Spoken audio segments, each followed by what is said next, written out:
Welcome to Mr. Nightbleed.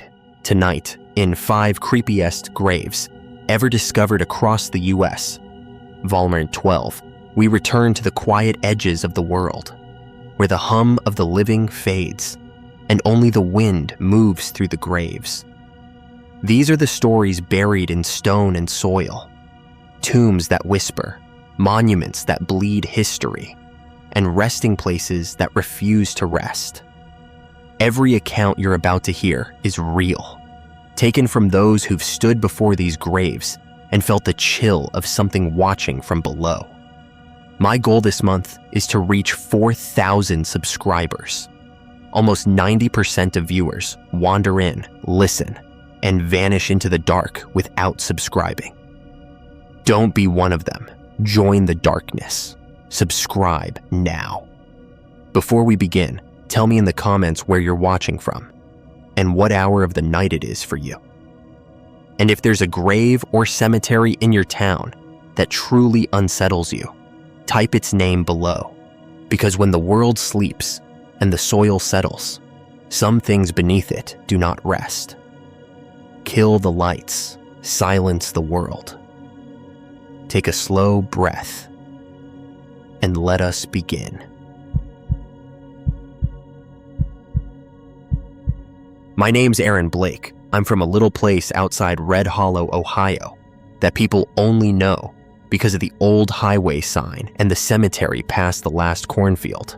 And I work as a stock boy at a farm supply store, lifting 50-pound feed bags and salt blocks until my hands stay rough even after I shower. And I need you to listen to me because I have not slept right since last December. And my phone keeps lighting up at 3 a.m. with no one there. And every time I close my eyes, I see that grave behind the house, and I can smell that cold iron stink in my throat again. And I feel like I am still standing there in the snow, trying to tell myself it was just something normal, something with a name, but it was not. And I know how that sounds. I know how it sounds when some kid says something like that, but I am not making anything up. I would not be sitting here in this car by the cemetery gate with the heat barely working. If this was some story, I am worn out and my hands are shaking and I just want it out of me. So I'm going to start with the day before everything got strange, when it still felt like just work and family and cold Ohio winter, because that part is still clear in my head and it is the last thing that feels normal when I rewind it all. It was the first week of December, like the 4th or maybe the 5th. I know it was right after the town put up those cheap plastic wreaths on the light poles because I remember seeing them on my way in. And the sky was that flat gray that just hangs there all day and never really changes. And the air hurt when you breathe too deep. And I had been at work since 7 a.m., stacking dessing salt pallets by the front door with numb fingers. And my manager kept saying it was good hours before Christmas, so I should be grateful. But all I could think about was how my aunt had called my mom the night before, saying we had to get started on cleaning out Grandma's place before the snow came in hard, because the pipes were already acting up and the roof above the back bedroom had a leak. And if we left it, everything would just rot and mold. And then the bank would be on us. Since the house was tied up with some old loan, I do not know all the details. I just know everyone was talking money, and no one was talking about Grandma. Not really. I remember what I had for breakfast that morning because it sat in my stomach like a rock all day. 2 pieces of toast that were a little burned because the toaster sticks on one side, and peanut butter that was almost gone, so I had to scrape the bottom of the jar. And this instant coffee I keep in my room that tastes like burnt dirt.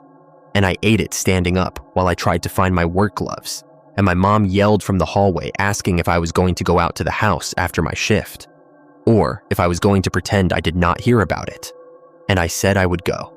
I said I would meet them there, and she just said, "Good," and slammed the bathroom door, and that was that. I remember what shirt I wore too. It matters to me for some reason. It is this dark green long sleeve with the store logo on the chest. And there is a little rust-colored stain on the cuff from when I cut my hand on a pallet nail a few months ago, and it never washed out all the way. And you can still see where the blood soaked into the cotton if you look close. And I do not know why I keep thinking about that, But I do, especially now, because no matter how much I scrub at it in the sink, it will not fade. It just stays that same shape, and sometimes I feel like it is darker than it used to be. But I tell myself that is just in my head. Anyway, after my shift, which dragged like it was 2 days instead of 1, I clocked out at 4:02 p.m., I remember, because I looked at the time and did the math in my head for my paycheck without really thinking about it, and my hands were still cold, even though I had been inside the last hour, and I walked across the parking lot to my car, this old silver sedan that rattles when you get over 40 and smells like fast food and dust, and my breath came out white when I opened the door and sat down.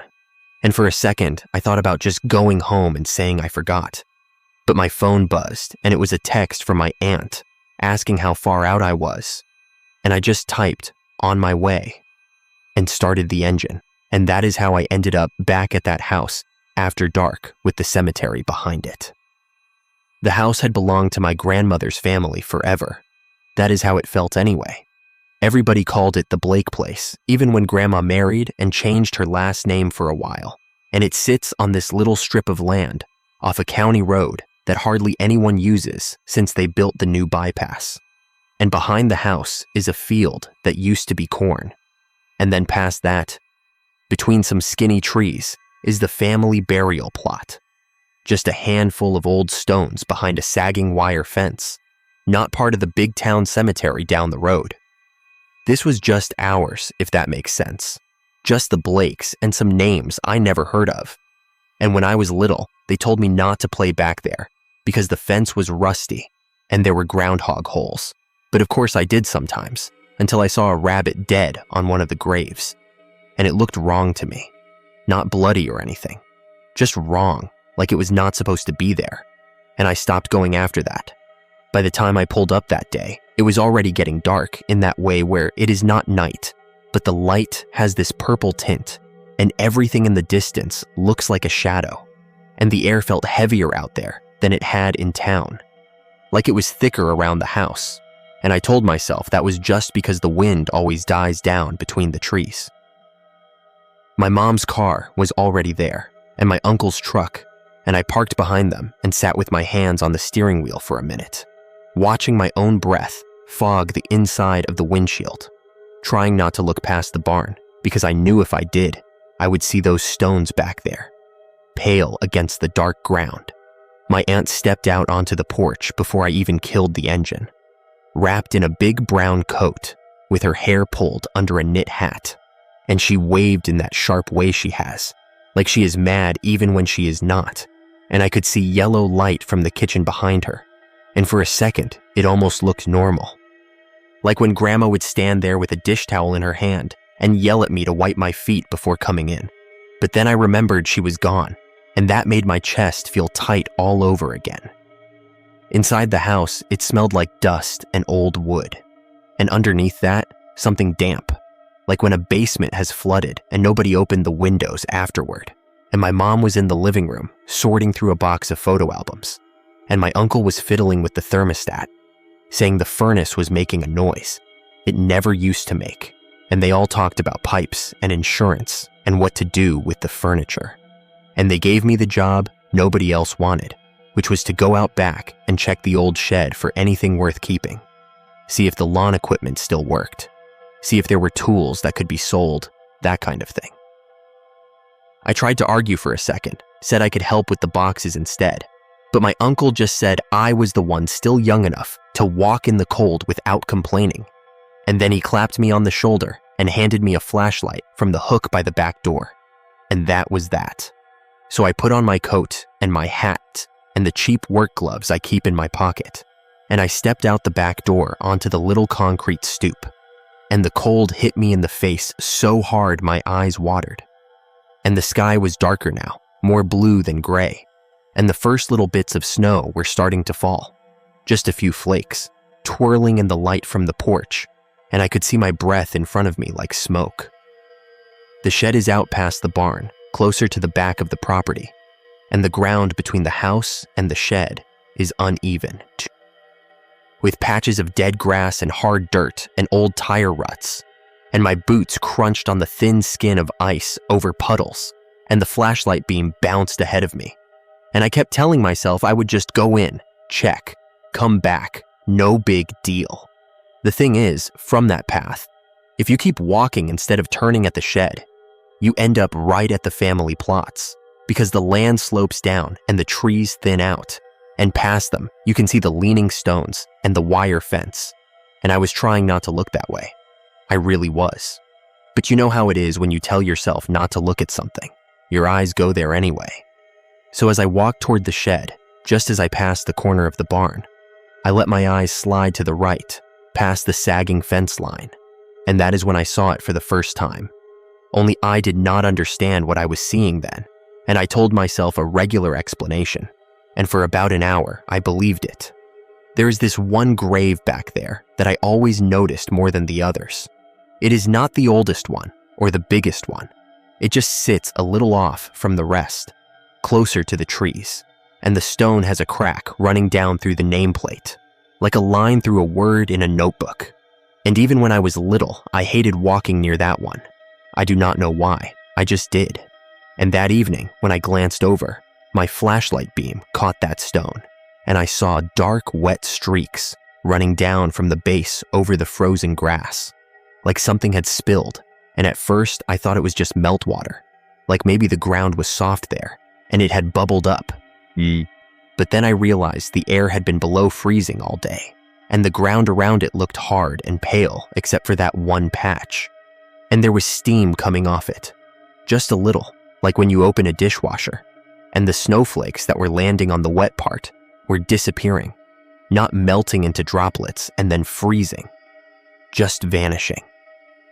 I stopped walking without meaning to, just froze there with one boot half in the air, and I aimed the flashlight straight at it, and the beam shook a little in my hand, and the longer I looked, the less it looked like water, and the more it looked like something thicker, like oil or syrup, only it was the wrong color, too dark, and it glistened in a way I do not have a good word for, like it was moving under the surface even when it was still. I told myself right then that it was probably some kind of chemical, like old fuel or something. Maybe a tank had leaked back there, or maybe my uncle had dumped waste oil years ago and it was seeping up, and I actually nodded to myself, like that settled it, and I turned my light away and kept going to the shed, even though the back of my neck felt tight, like someone was watching me from the trees. In the shed, it was just dust and spider webs and the smell of gasoline that had gone bad, and I found an old push mower, a broken weed trimmer, some hand tools, a rusty vise, nothing special. And I dragged what I could closer to the door so my uncle could look at it later.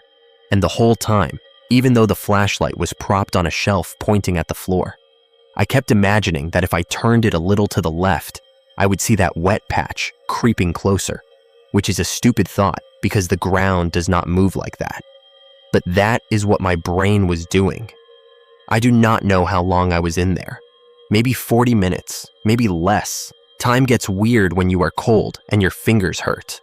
And when I stepped back out, the snow was coming down harder, big flakes now, and there was already a thin layer on the roof of the barn, and the fence posts, and I could hear the wind in the bare branches, and the sky had gone even darker without really being night yet. I should have gone straight back to the house. That would have been the smart thing. Just walk the path, ignore the rest, shut the door behind me, and tell them what I found in the shed.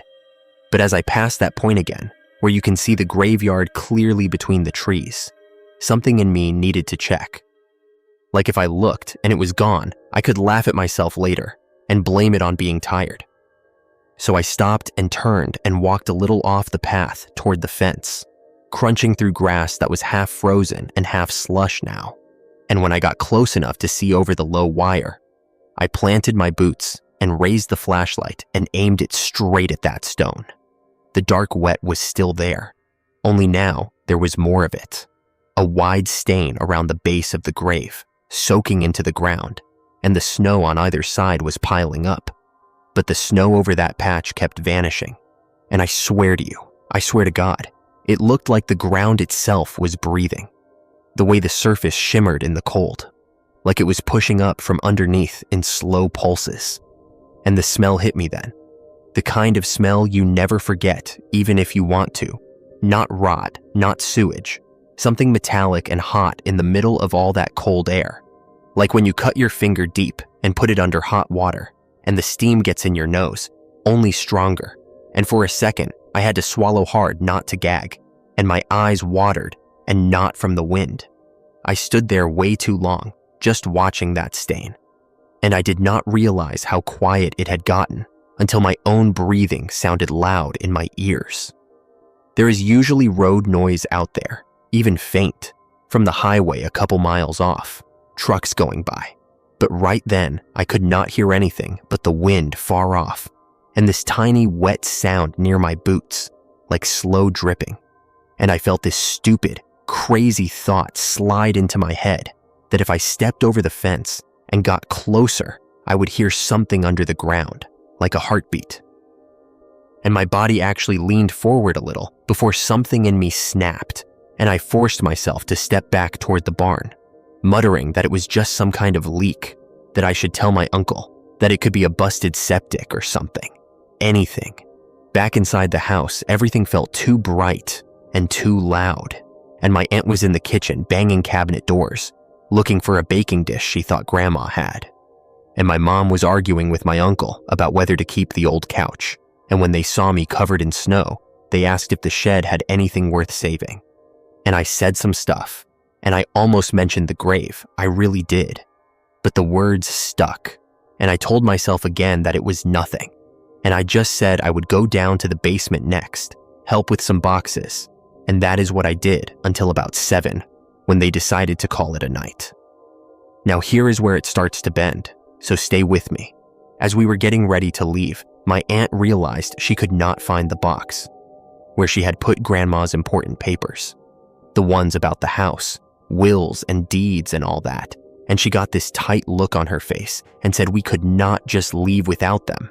And my uncle said maybe Grandma had kept them somewhere weird, like in her room or in one of the drawers by the back door. And my mom said she remembered Grandma once talking about hiding things in plain sight, and they all started opening drawers and boxes again, like they had not just spent hours doing that. And I stood there feeling useless until my aunt looked at me and said, maybe check the old desk upstairs, the one in the front bedroom, because Grandma used to write letters there. And sometimes old folks keep stuff stuck in the backs of drawers, you know? And I agreed just to have something to do. The upstairs of that house always felt odd to me, even when I was a kid. The ceilings low and the floors sloping just a little, and the air different, like whoever built it did not care if it lined up with the rest of the world. And as I went up the narrow steps, my flashlight bouncing off the walls because the hallway light at the top flickered and then died, I could feel the cold more up there, like the heat from the furnace never really reached that part, and I had to pull my coat tighter as I walked down to the front bedroom. The desk was against the window, the same old wooden thing I remembered from childhood, with a blotter stained with ink and a lamp without a bulb. And as soon as I pulled the top drawer, there was just junk, pens that did not work, old envelopes, some yellowed receipts, nothing important. And I almost stopped there, but my aunt's voice kept nagging in my head. So I pulled the smaller side drawer, and that is where I found it. This thin stack of papers tied with twine. Not in a folder, just loose sheets, some lined, some not, all with Grandma's handwriting. At first I thought it was just recipes or letters, but on the top page, in the corner, she had written burial plot notes, and the date was from about 10 years ago, and my stomach dropped a little, because I knew that meant the family grave's out back.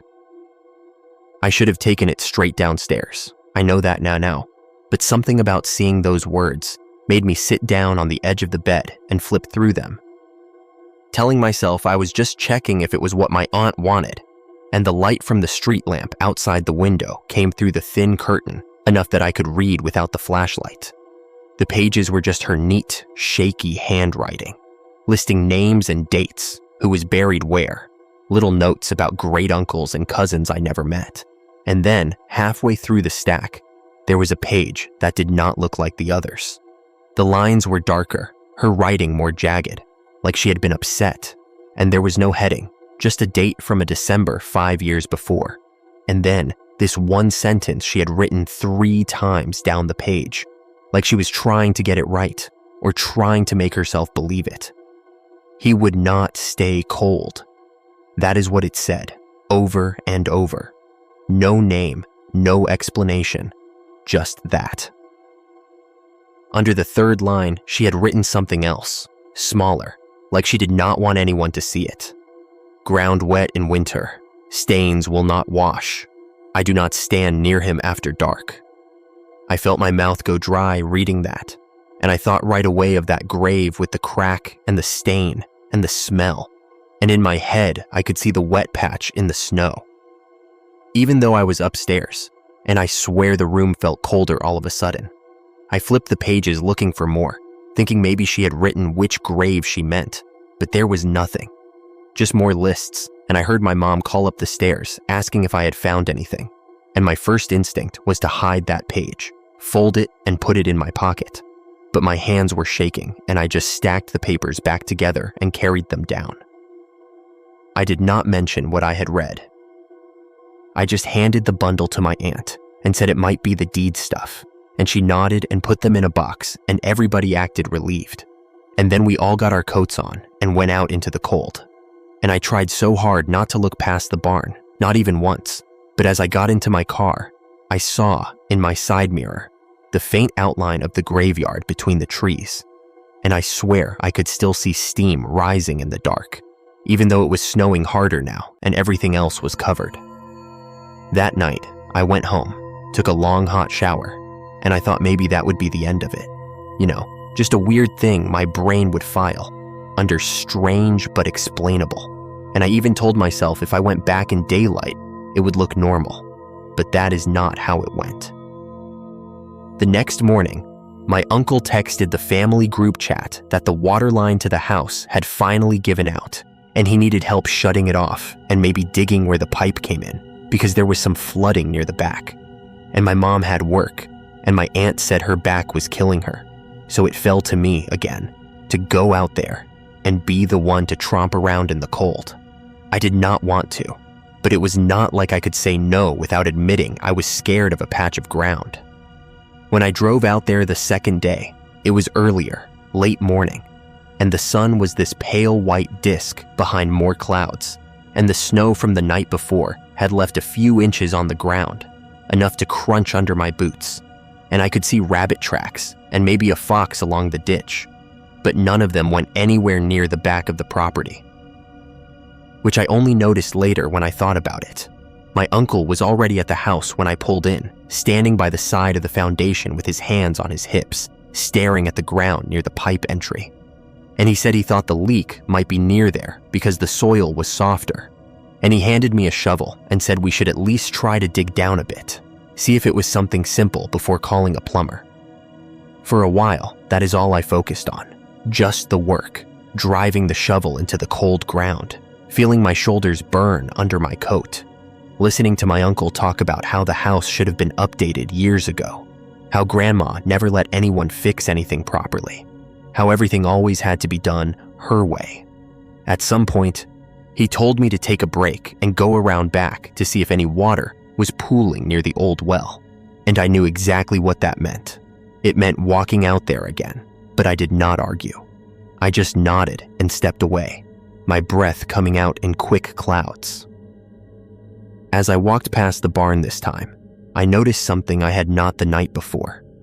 There were animal tracks all over the yard, deer and rabbits mostly, little double prints in the snow, but then as the prints got closer to the trees near the graveyard, they just stopped. Not turned aside, not scattered, just stopped, like the animals had turned back in the same trail or vanished. It could have been nothing. Maybe I was reading patterns where there were none, but it made the back of my neck prickle again, and I almost turned around. Instead, I kept going, my boots squeaking in the fresh snow, and when I reached the point where I could see the family plot through the trees, I made myself look, because not looking felt worse. The graves were all lined with white now, little snow caps on the stones, except for one. You already know which one. the cracked stone. Around it, there was a wide bare ring, maybe 3 feet across, where the snow had not stuck at all, and the soil inside that ring was dark and shiny and wet. And even from where I stood, I could see small ripples moving across the surface, like something stirred underneath. There was no frost on the stone itself either, just a sheen of moisture. And every few seconds, a bubble broke on the surface of the wet ground and sent out a little ripple toward the edges. And the snow that tried to drift into that circle turned to vapor and disappeared. I do not know how long I stared that time, just that my fingers started to hurt even inside my gloves, and my breath grew shallow, and the smell came again, stronger in daylight somehow, that metallic hot smell in the middle of all that cold air. And I had this sudden, clear thought that if I made a sound, any sound, whatever was under there would hear me. I know how that sounds, like a movie, but I am telling you, it was not like that. It was just this tight feeling inside me, like my body knew something. My brain refused to say out loud. I wanted to turn and walk away, but my feet would not move at first. And that is when I started hearing it, or thinking I heard it. I still cannot be sure. It was not a voice, not exactly, not words, more like a pattern in the sound of the wet ground, a rhythm to the little bubbles and shifts, and it lined up with my heartbeat in this sick way. Faster when I breathed faster, slower when I held my breath, and for one long moment, it felt like something under there was adjusting to me, to the fact that I was there, like when someone in the dark turns their head towards you, even if you cannot see them.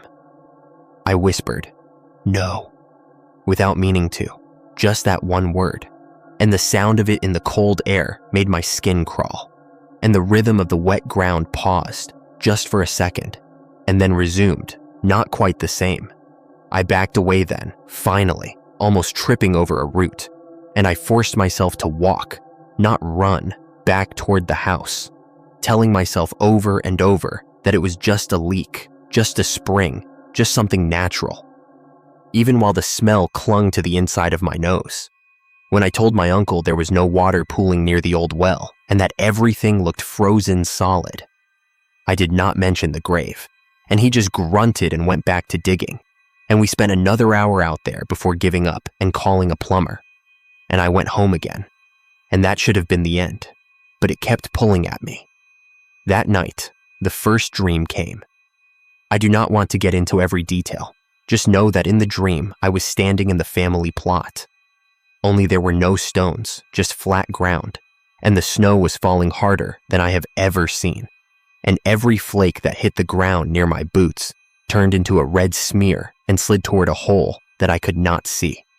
And I kept trying to step back, but the ground tilted, and I woke up with the taste of that metallic smell in my mouth, and my sheets twisted around my legs, and my phone said it was 3:07 a.m., and there were 3 missed calls from an unknown number with no voicemail, and the call log said they all came in at 3:03. The same thing happened 2 nights later, and the night after that, always a dream of snow and dark ground, always that smell, always calls at 3:03 from a number that never left a message. I blocked it, but it kept coming through as unknown, and I started leaving my phone face down, but I could still feel it buzz on the nightstand, and I would lay there in the dark, pretending I did not hear it. I stopped telling my friends I would hang out because I felt too tired all the time, like the dream had drained real sleep out of me, and I snapped at my mom for no reason, and she just said grief hits people differently, and maybe I should talk to somebody, and I said I was fine, even though I knew I was not. A few days after that, right before the plumber finally came, my aunt asked me to go back to the house again, this time to move some boxes in the attic, because there was a new leak from the roof, and she was worried the cardboard would get soggy. And I said yes, because saying no would mean explaining why, and I could not do that, because there was no way to explain. I think something under Grandpa's cousin's grave is noticing me. I drove out there in the early afternoon, when the sun was a little higher, but still behind clouds, and I told myself I would not look past the barn.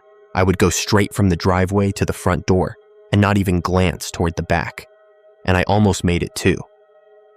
But as I stepped out of the car, I heard something, faint, like a distant slosh or a shovel cutting into wet soil, and it came from behind the house. And my chest tightened, and I shut the car door harder than I needed to, and went inside without looking. Up in the attic, it was dust and old clothes and boxes of holiday decorations. Nothing strange, but the noise kept playing in my head, and every time the house creaked, I jumped. At one point, I swear I heard the back door open and close downstairs, but when I called out, nobody answered, and when I went down later, my car was still the only one in the drive. I kept telling myself old houses make noises, pipes groan, wood shifts, all that. But then, when I was in the hallway by the back door, putting on my coat to leave, I saw them. And that is when I stopped being able to tell myself anything. Near the back door, there is this little mat where everyone wipes their boots, and next to it is a low shelf where Grandma used to keep a brush and some old rags for cleaning mud off shoes. And on the shelf that day, propped up against the wall, were my work gloves. The same cheap gloves I kept in my coat pockets, the ones I had been wearing outside both days. Only I knew for a fact I had not taken them off in the house this time, because I had left them in my coat when I went up to the attic. But here they were, laid out neatly, palms up, and the cuffs were stained with something dark, darker than mud, and the smell hit me before I even picked them up. That same metallic hot smell, only now stronger. I checked my coat pockets, and the gloves were not there, just cold fabric. And I stood in that hallway with my heart pounding so hard I could feel it in my neck, staring at those gloves, and I did not want to touch them. But I also could not leave them, because that would mean leaving them in Grandma's house for someone else to find. And I had this stupid impulse to hide all of this, like it was my mess somehow. So I grabbed the cuffs with 2 fingers, trying not to let the dark stains touch my skin. And I could feel that the fabric was damp and heavier than it should have been. And I shoved them into a plastic grocery bag I found in the cabinet and knotted it tight. And the whole time I was doing that, I had this clear picture in my head of the grave out back, the wet ground, and the way the dark liquid had spread around the base. And my brain made a connection I did not want. That maybe I had stepped too close. Maybe something had soaked up through the soil onto my boots, and from there onto the gloves. But that did not explain how they got on the shelf, laid out like that. And a colder thought sat behind all the other ones, quiet but solid, that maybe I had not stepped close enough and something wanted me to. I took that bag of gloves home and shoved it in the outside trash can, and I washed my hands until the skin cracked at the knuckles, even though I could not see anything on them. And that night, I did not dream, but I did wake up again at 3:03 a.m. to see my phone screen lit with another missed call from unknown, and this time there was a voicemail icon. I thought about ignoring it, letting it sit there, but the little blue dot on the screen would not stop staring at me. So I put on headphones and pressed play with my thumb hovering over the stop button. At first, there was just static, the kind you get when the signal drops, and I almost ended it right there. But then I heard something under it, faint, a wet, slow sound, like thick liquid being stirred, and then another sound layered over that, like someone dragging their nails slowly along wood from the other side.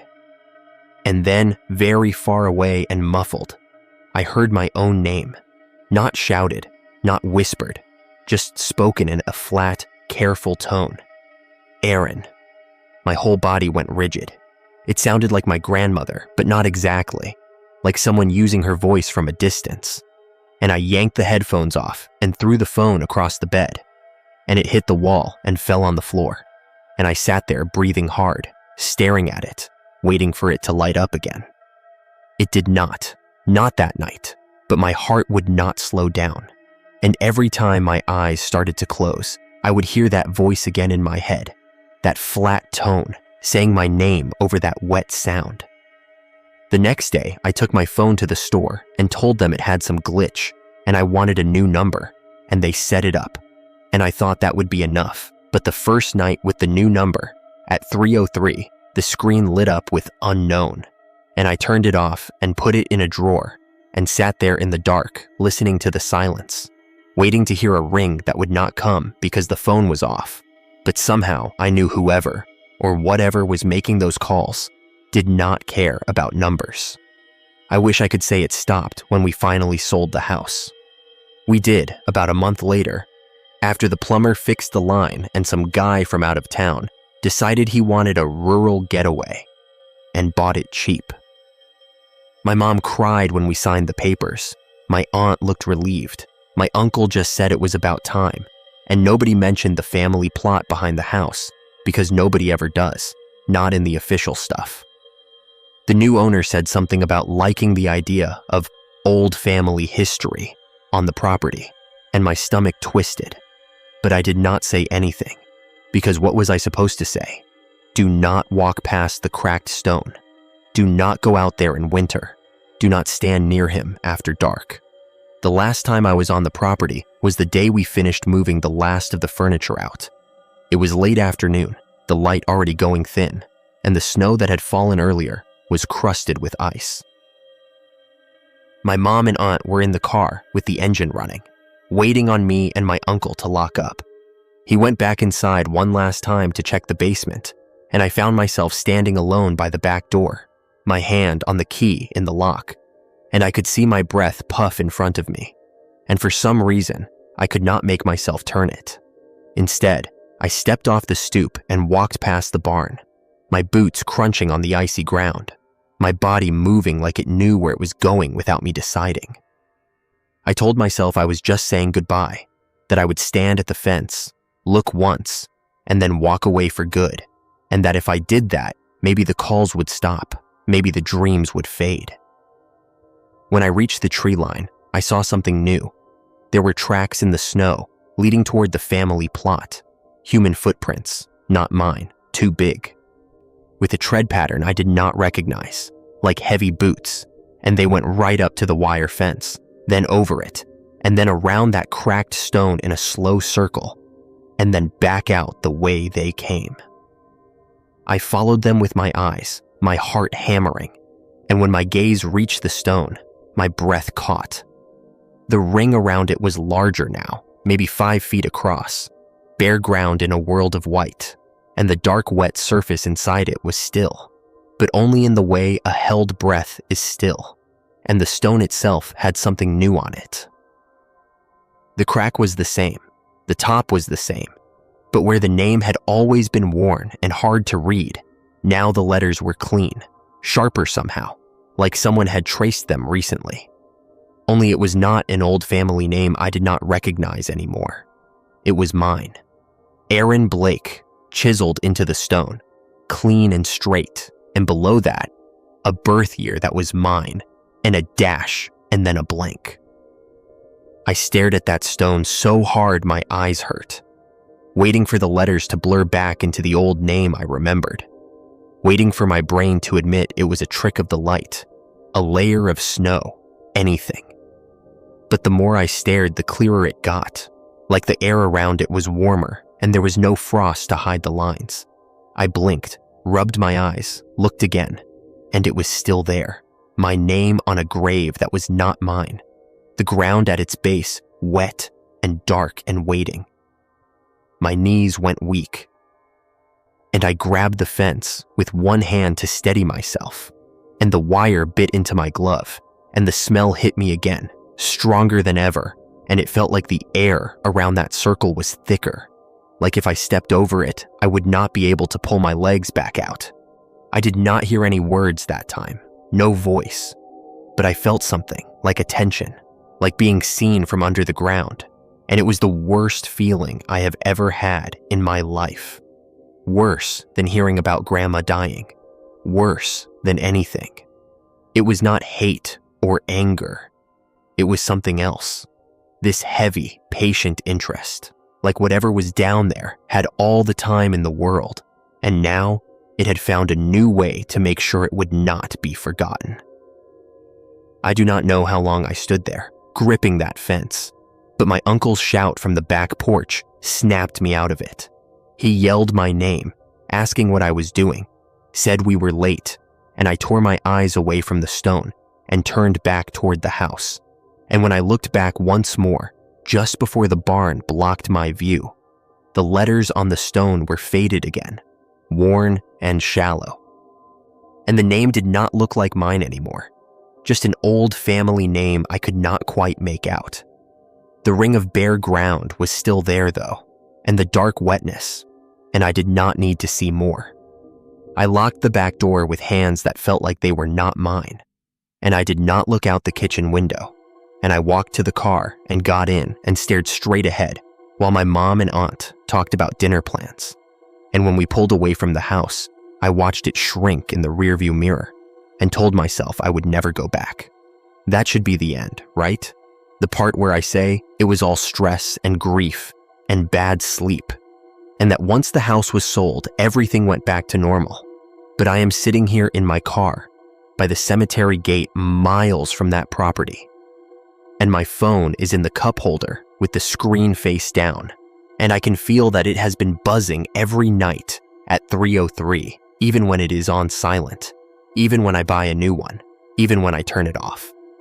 The dreams are not every night anymore, but that almost makes it worse, because I never know when I am going to wake up with the taste of metal in my mouth and the sound of slow, thick movement in my ears. Sometimes I am not even in the family plot in the dream anymore. Sometimes I am in the town cemetery by the highway, the one with the flagpoles and the neat rows, or the little churchyard with the bell tower, or the graveyard I am parked next to right now, where the wind rattles the plastic flowers and the ground is frozen solid. And in the dream, there is always one stone that looks a little sharper than the others, and one patch of ground where the snow does not stick. And I know if I walk over to it, my name will be there waiting. I do not walk past cemeteries if I can help it now. I drive different routes, even if it adds 10 minutes. If I see headstones from the road, I turn the radio up and stare straight ahead and pretend I do not feel that pull in the back of my mind, like someone tapping on a window. I do not go to funerals. When my friend's dad passed last month, I sent flowers and said I was sick because the thought of standing near an open grave made my hands go cold and my vision blur. I used to walk through the little churchyard shortcut on my way home from school, cut between the rows because it saved me 5 minutes, and now I cross the street and walk the long way around the block, watching my feet the whole time so I do not accidentally read a name. If I see a stone at all, I cannot help but look at the dates, and I am scared that one day I am going to see mine again, carved where it should not be. I tried to throw away the memory, tried to tell myself it was just a trick of light and a tired brain.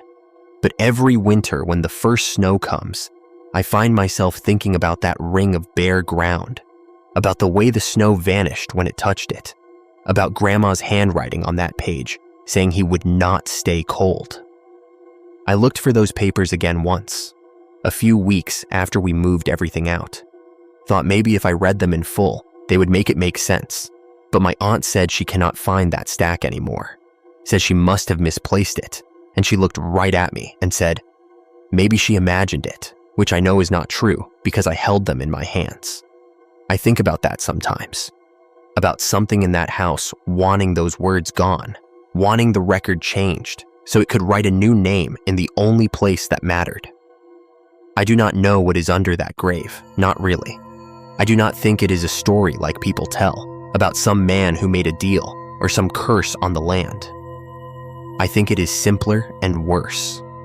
I think it is just someone who refused to be forgotten, who held on so hard that the ground could not keep them down the way it was supposed to, and now the soil itself remembers for him, in winter especially, when everything else goes quiet. It is like the world made a promise there, and then realized it could not break it without help, so it looks for new names, new ways to keep the memory fresh. I know how that sounds. I know if you have never stood in front of ground that breathes in the middle of a snowfield, it just sounds like some scared kid making patterns out of grief and cold wind. But I am telling you, man, I am telling you, when you see your own name on a stone that should not have it, and you feel something under your feet, pay attention, Like a dog lifting its head, you do not ever go back to normal. You start counting cemeteries on every drive. You start checking the names on plastic wreaths in the grocery store floral section, just to make sure none of them match yours. You start waking up at 3:03, even if the phone does not ring, heart racing, ears straining for a sound that might be a drip or a heartbeat or something else. I am talking into this phone right now because I do not know what else to do with it. If I turn it off, it will still feel like it is buzzing. If I throw it away, the next one will ring. If I change my number again, the calls will still find me. So I'm telling you instead, whoever you are, sitting warm somewhere with your own problems, I am telling you because I feel like the more this story stays just inside my head, the stronger it gets, like that wet ground pushing up in pulses under the snow. Maybe if someone else hears it, it will spread out thinner, be less heavy on me. Or maybe I am just making myself feel better for a minute. All I know is this winter is setting in again. The air has that taste it gets before the first real snow, and I have started seeing little rings in random patches of frost on my way to work.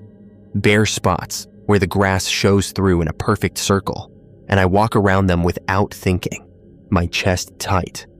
And I do not look for names around them because I am scared of what I will see. If you ever find yourself near a grave, any grave, and the snow will not stick around it, and the ground looks wet when everything else is frozen, do not stand there trying to figure it out. Do not lean on the fence and tell yourself it is just a spring or a broken pipe. Do not wait to see your own name appear where it should not be. Just turn around and walk away, even if it feels like the earth itself is tugging at your ankles. Change your route. Turn your music up when you drive past any place for the dead. And if your phone ever rings at 3:03 a.m.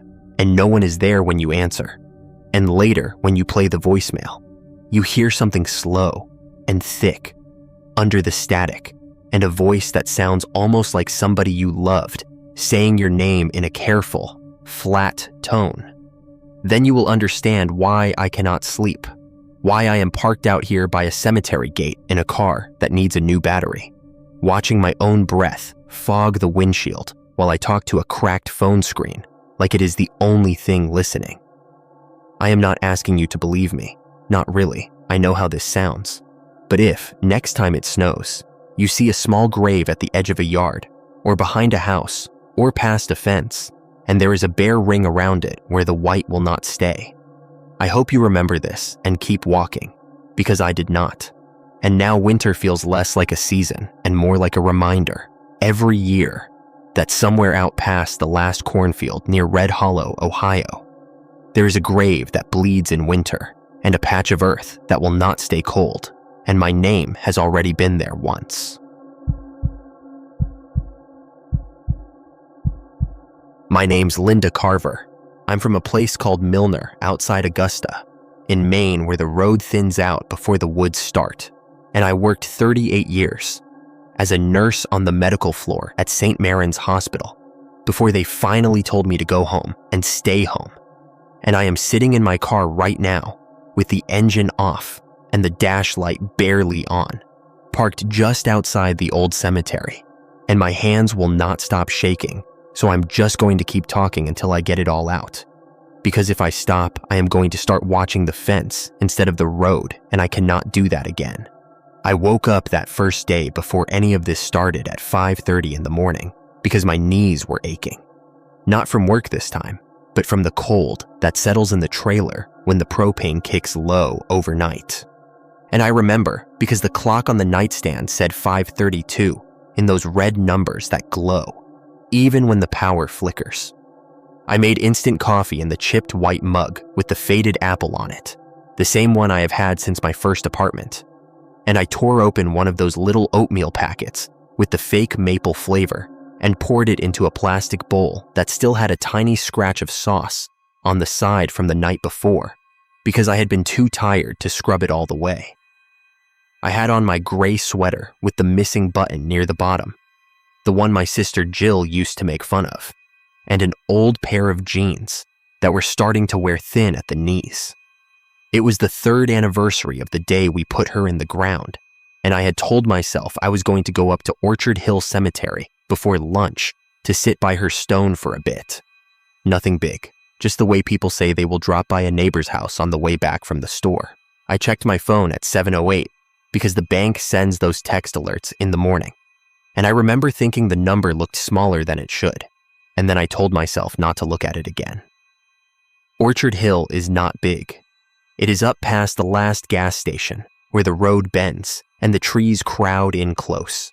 And if you did not already know where to turn, you would think that little dirt track was only for hunters. There is a chain link fence with the green plastic coating peeling off and a metal gate that sticks on damp days, so you have to put your shoulder into it to get in. And inside there are maybe 100 stones, 200 at most, with the older ones leaning or sinking into the ground. When I first started coming, the town still sent someone to cut the grass regular. Lately, it is just a man named Rick who does 2 cemeteries and the town common, and he is always behind. The ground there holds water. Even if the week has been dry, your shoes get damp if you step off the little gravel path. The plastic flowers people leave get grimy, and when the wind comes off the trees, you can hear them rattle against the wire stems. There is a wooden sign at the entrance that says, Orchard Hill, in letters that were once white and are now a sort of gray. And the bottom of the letters has green streaks from where the moss climbed up, and no one bothered to scrub it off. I do not go in for angels and all that, but I still bring fresh flowers from the grocery store, usually the cheaper ones, the mixed bunch with the yellow and white that can handle a bit of cold. That morning I picked up a bouquet when I went for milk, because it felt wrong to go up there with nothing in my hands. By the time I drove up, it was late morning, not early like I had planned. The dashboard clock said 11:23. The sky was clear, but the air had that wet feel that gets into your sleeves even if there is no rain. I parked on the shoulder just outside the gate, turned the key to kill the engine, and sat there for a second longer than usual because a truck had just passed and stirred up dust that hung in the sunlight. Nothing felt strange yet. This is important. I keep coming back to this part. There was nothing in me that expected anything except the usual quiet, the same headstones, the same walk up the little path to the right where Jill's plot is. 3rd row from the back, 2 stones in from the tall pine. I remember locking the car out of habit and hearing the beep echo a little bit. It sounded louder than it should have in a place with no houses. Then I pushed the gate. It scraped on the ground and then jumped free the way it always does, and I stepped inside, and all I thought was that I should have brought different shoes because the gravel was getting into the crack in the sole of my left one. The first time I noticed anything wrong was with a grave that is not hers. It is a little way down from the main path, on a small slope where the ground dips. The stone is simple, just a name and 2 dates, no carved flowers, no little photograph stuck in a frame, nothing like that. For years, I hardly looked at it. It is in that section where they put people whose family is not around much. You can tell because the grass stays longer there, and the plastic flowers are bleached almost white. That day, I saw it because the sun was behind me, and there was this shadow stretching out in front of me on the path. At first, I thought it was mine, and then I realized the angle was wrong. The sun was to my left and behind, so my shadow should have fallen more across the path. But there it was angled strange, like it was reaching down toward that stone on the slope. I stopped walking and looked over, annoyed more than anything, wondering if there was a branch or something sticking up that was throwing it off. The stone itself sat straight. The name carved on it was Aaron L. Dean, 1954 to 2019. I remember that clearly because I said it out loud without meaning to. I did not know an Aaron Dean. The surface was smooth under a bit of moss, and the shape of the stone was ordinary. Then I noticed that the stone had its own shadow, falling to the right across the grass. That made sense. The sun was still where it should be. But when I looked back at the ground, I saw another shape there, darker, almost pressed into the dirt beside the first one, like someone kneeling even though there was nothing there. For a second, I thought my eyes were just adjusting. Shadows can look odd on uneven ground. I am not a child. I have walked enough hospital halls at night, with only the exit signs for light, to know that the mind can make corners into figures if you let it. I blinked. The second shadow did not move with my blinking. It did not match anything I could see in that row. It stayed as if it had been painted on. I remember saying out loud, "This is dumb," and forcing myself to walk on. Because Jill's stone was up the hill, and I had not come there to stare at someone else's plot. By the time I reached hers, the air around me felt thicker, not colder, just heavy. The way it does right before a storm, when the clouds have not moved in yet, but you can tell something is building. I set the flowers down. Her stone is small because that was all we could afford without going into debt. And my hand shook a little when I straightened the plastic vase that sits in the ground beside it. I told her about the hospital gossip, about the new girl on nights who could not handle the sound of the ventilators. Told her the way I always did, my voice low and steady, as if she could hear, as if saying normal things could somehow turn the ground into just dirt and not a divider. I tried to push away that other image, the second dark shape on someone else's grave, but my eyes kept wanting to slide back over my shoulder, down the hill. I stayed 20 minutes. I know because my phone buzzed with an alert at 11:48. When I finally turned to go, I could not help it. I looked down toward the Deanstone again. From where I stood, I should not have been able to see much detail. Just the row, the line of markers, the tree to the left. Instead, my eyes caught that same place on the grass, and my stomach pulled tight. The stone still had its normal shadow. Next to it, a second darker patch still lay beside it, a shape that did not match the stone or the tree or anything else. It had not shifted with the sun. I told myself I was being dramatic. I walked back to the gate, trying to put my mind on my grocery list, on the thing the doctor had said about my blood pressure last visit. At the gate, I had to push harder than usual to get it open. The metal screeched and then hopped, and for some reason that sound made my teeth hurt. When I got to the car, I unlocked it and sat for a moment, and as I was putting the keys in the ignition, I caught sight of the stones in my rearview mirror. Something about the angle in that little rectangle of glass made my chest feel hollow.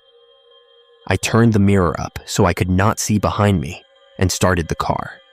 On the drive back, I took the long way, through town, instead of the quicker route past the other cemetery on the ridge. It was a small change, just one choice. Small things stack. The next time I went up there was 3 days later. It was not a special day. I had finished folding laundry and the house felt close, and I thought fresh air would help the buzzing in my head. The sky was different that time. There was this low fog hanging under the tree line, but the road itself was clear, kind of a strip of normal cutting through a mess. I checked the time when I pulled over, 4:17 in the afternoon. Too early for it to be getting dark, but the light had that flat look it gets in November when the sun gives up early. I did not bring flowers that time, just my old thermos of coffee.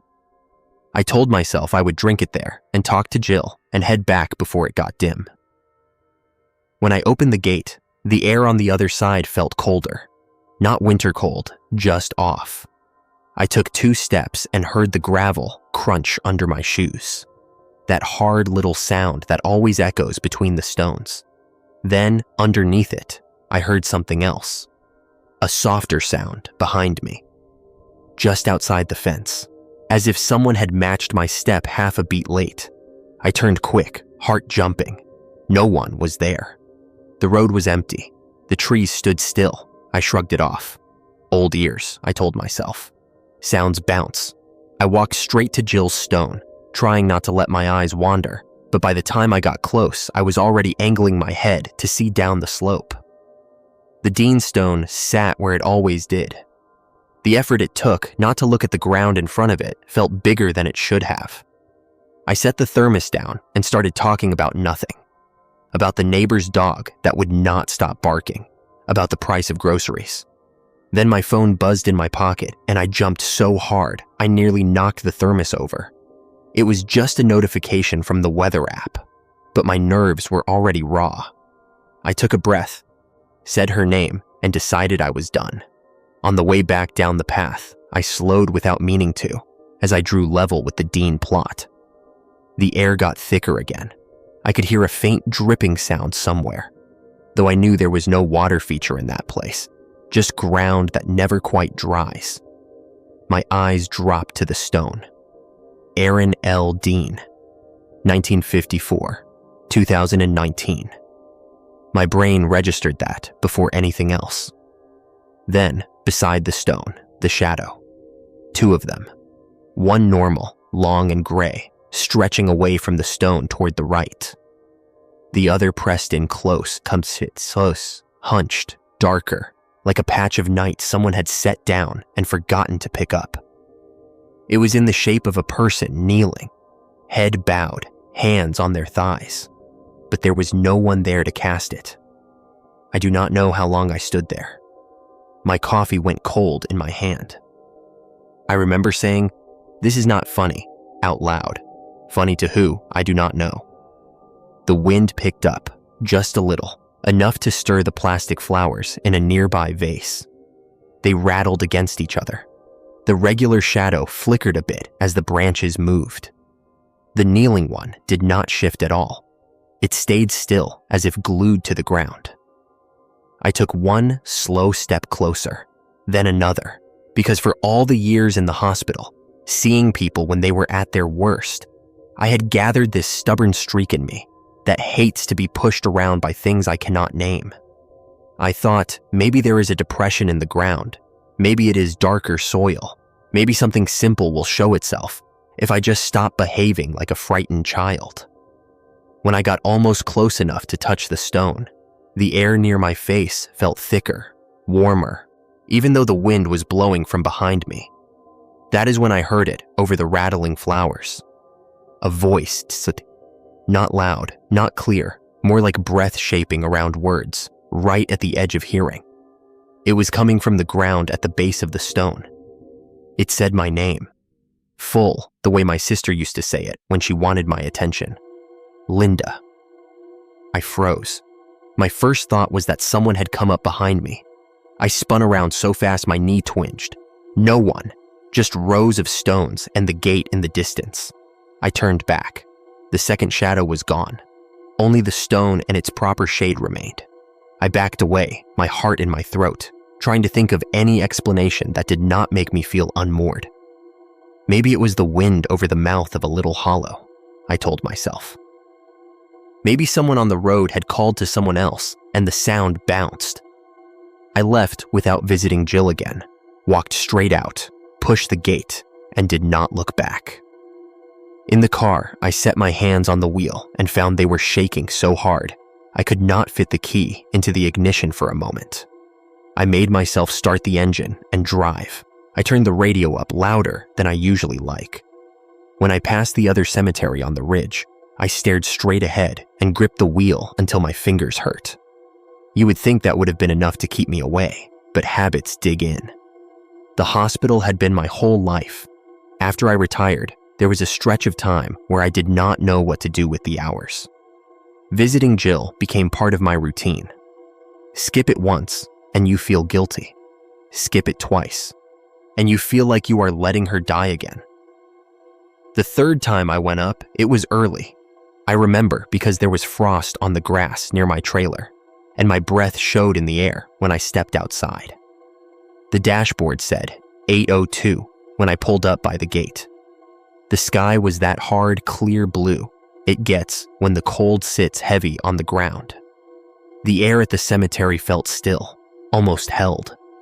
When I opened the gate, it did not squeal. It moved too smoothly, as if someone had oiled the hinges. That unsettled me more than the resistance. I thought of Rick. Maybe he had finally done some maintenance. but there were no fresh tracks from his mower. I stepped in and the ground crunched under my boots. Every sound seemed sharper. I could hear crows somewhere off past the tree line, but not as many as usual.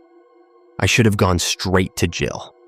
Instead, I found myself drifting to the right, down the slope, toward the Dean Stone. I told myself that if I could just see it in normal daylight, everything would line up again, and I could file the other times away as tricks of light, tricks of grief, old ears mishearing. The sun was still low, throwing long lines over the ground. When I reached the stone, its shadow fell cleanly to the side. No extra dark patch, no kneeling shape. The air felt ordinary. I let out a breath I did not know I had been holding. I reached out and brushed a bit of dried moss from the top of the stone. The cold of the granite surprised me. It felt too cold, as if the sun had not touched it at all.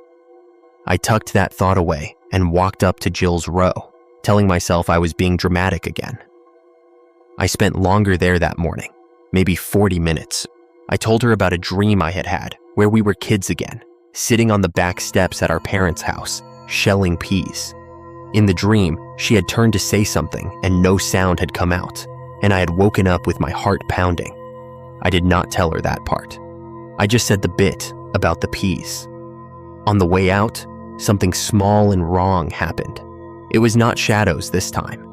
I had my phone in my hand, looking at the list of pills I needed to refill, and as I passed the Dean Stone, my eyes flicked over the carved letters without really thinking. The name read Aaron L. Dean. The dates read 1954, 2019. I took 2 more steps, then stopped. There was a pressure in my chest, the kind you get when something does not match, and your brain is slow to catch up. I turned back and looked again. The name was still there. The dates had changed. 1954, 2018. I stood there, breathing through my nose, trying not to blink too fast. I was sure as I am about anything, that the last 2 times I had read 2019. I am not the type to misplace years. In my old job, 1 wrong digit could mess up medication timing, and you learn to double-check without even thinking. I pulled my phone open and scrolled back through the little notes app, where I sometimes jot things down. I had written about the shadow after the second visit, trying to make sense of it in plain words. In that note, I had written, "Man named Aaron Dean, 1954-2019. Seeing the 8 on the stone and the 9 on my screen together made my stomach lurch. Right then, as I stared, a shadow slid over the lower half of the stone, covering the changed date. I felt the air drop colder by a small measure. It was not a cloud. The sky was still clear. I felt something at my back, as if someone tall had stepped up behind me, just close enough that their presence pushed the air ahead. The smell of damp earth got stronger. I could not make myself turn around. For all the codes and policies I had followed at the hospital, for all the nights I had walked into rooms not knowing what I would find, this simple act of turning my head felt bigger. Instead, I kept my eyes on the numbers. The shadow over the stone shifted. Not with the sun, but with a kind of slow, deliberate movement. It bent at what would have been knee height if it had a body, and for a brief second, its outline darkened, forming that same kneeling shape, head bowed. The voice came again, very soft, right at the base of the stone. Linda. Only this time, it did not sound quite like Jill. The tone was off by a hair. It was as if someone had heard her say my name and was trying to copy it, but had never actually had a throat. Something in me snapped then. I spun around, a sharp, jerking motion, ready to tell whoever was messing with me to stop. There was no one. The row behind me was empty. The gate stood open, the road beyond quiet. But for a split second as I turned, at the edge of my vision, I saw a second shadow lag behind the first, as if it had been slower to move, like 2 layers trying to keep up. By the time I finished turning, there was only mine, quivering a little on the gravel because my whole body was shaking. When I looked back at the stone, the date read 2019 again. After that visit, things did not go back to normal. They did not blow up into anything dramatic either. They just tilted. Little things started to happen around the cemetery, and each one on its own could be explained. The flowers I left on Jill's grave would sometimes be moved a few inches to the left when I returned, the stems pointing a different way in the vase. You could say the wind did it. The small ceramic angel someone had left on a nearby child's grave turned to face a different direction between one visit and the next. Maybe an animal bumped it. The gate would be closed when I arrived, even on days I was sure I had seen it standing open when I turned onto the road. The gravel paths had new scuffs that did not match the tread on my shoes. Once I saw 2 sets of footprints in a low patch where the ground stayed muddy.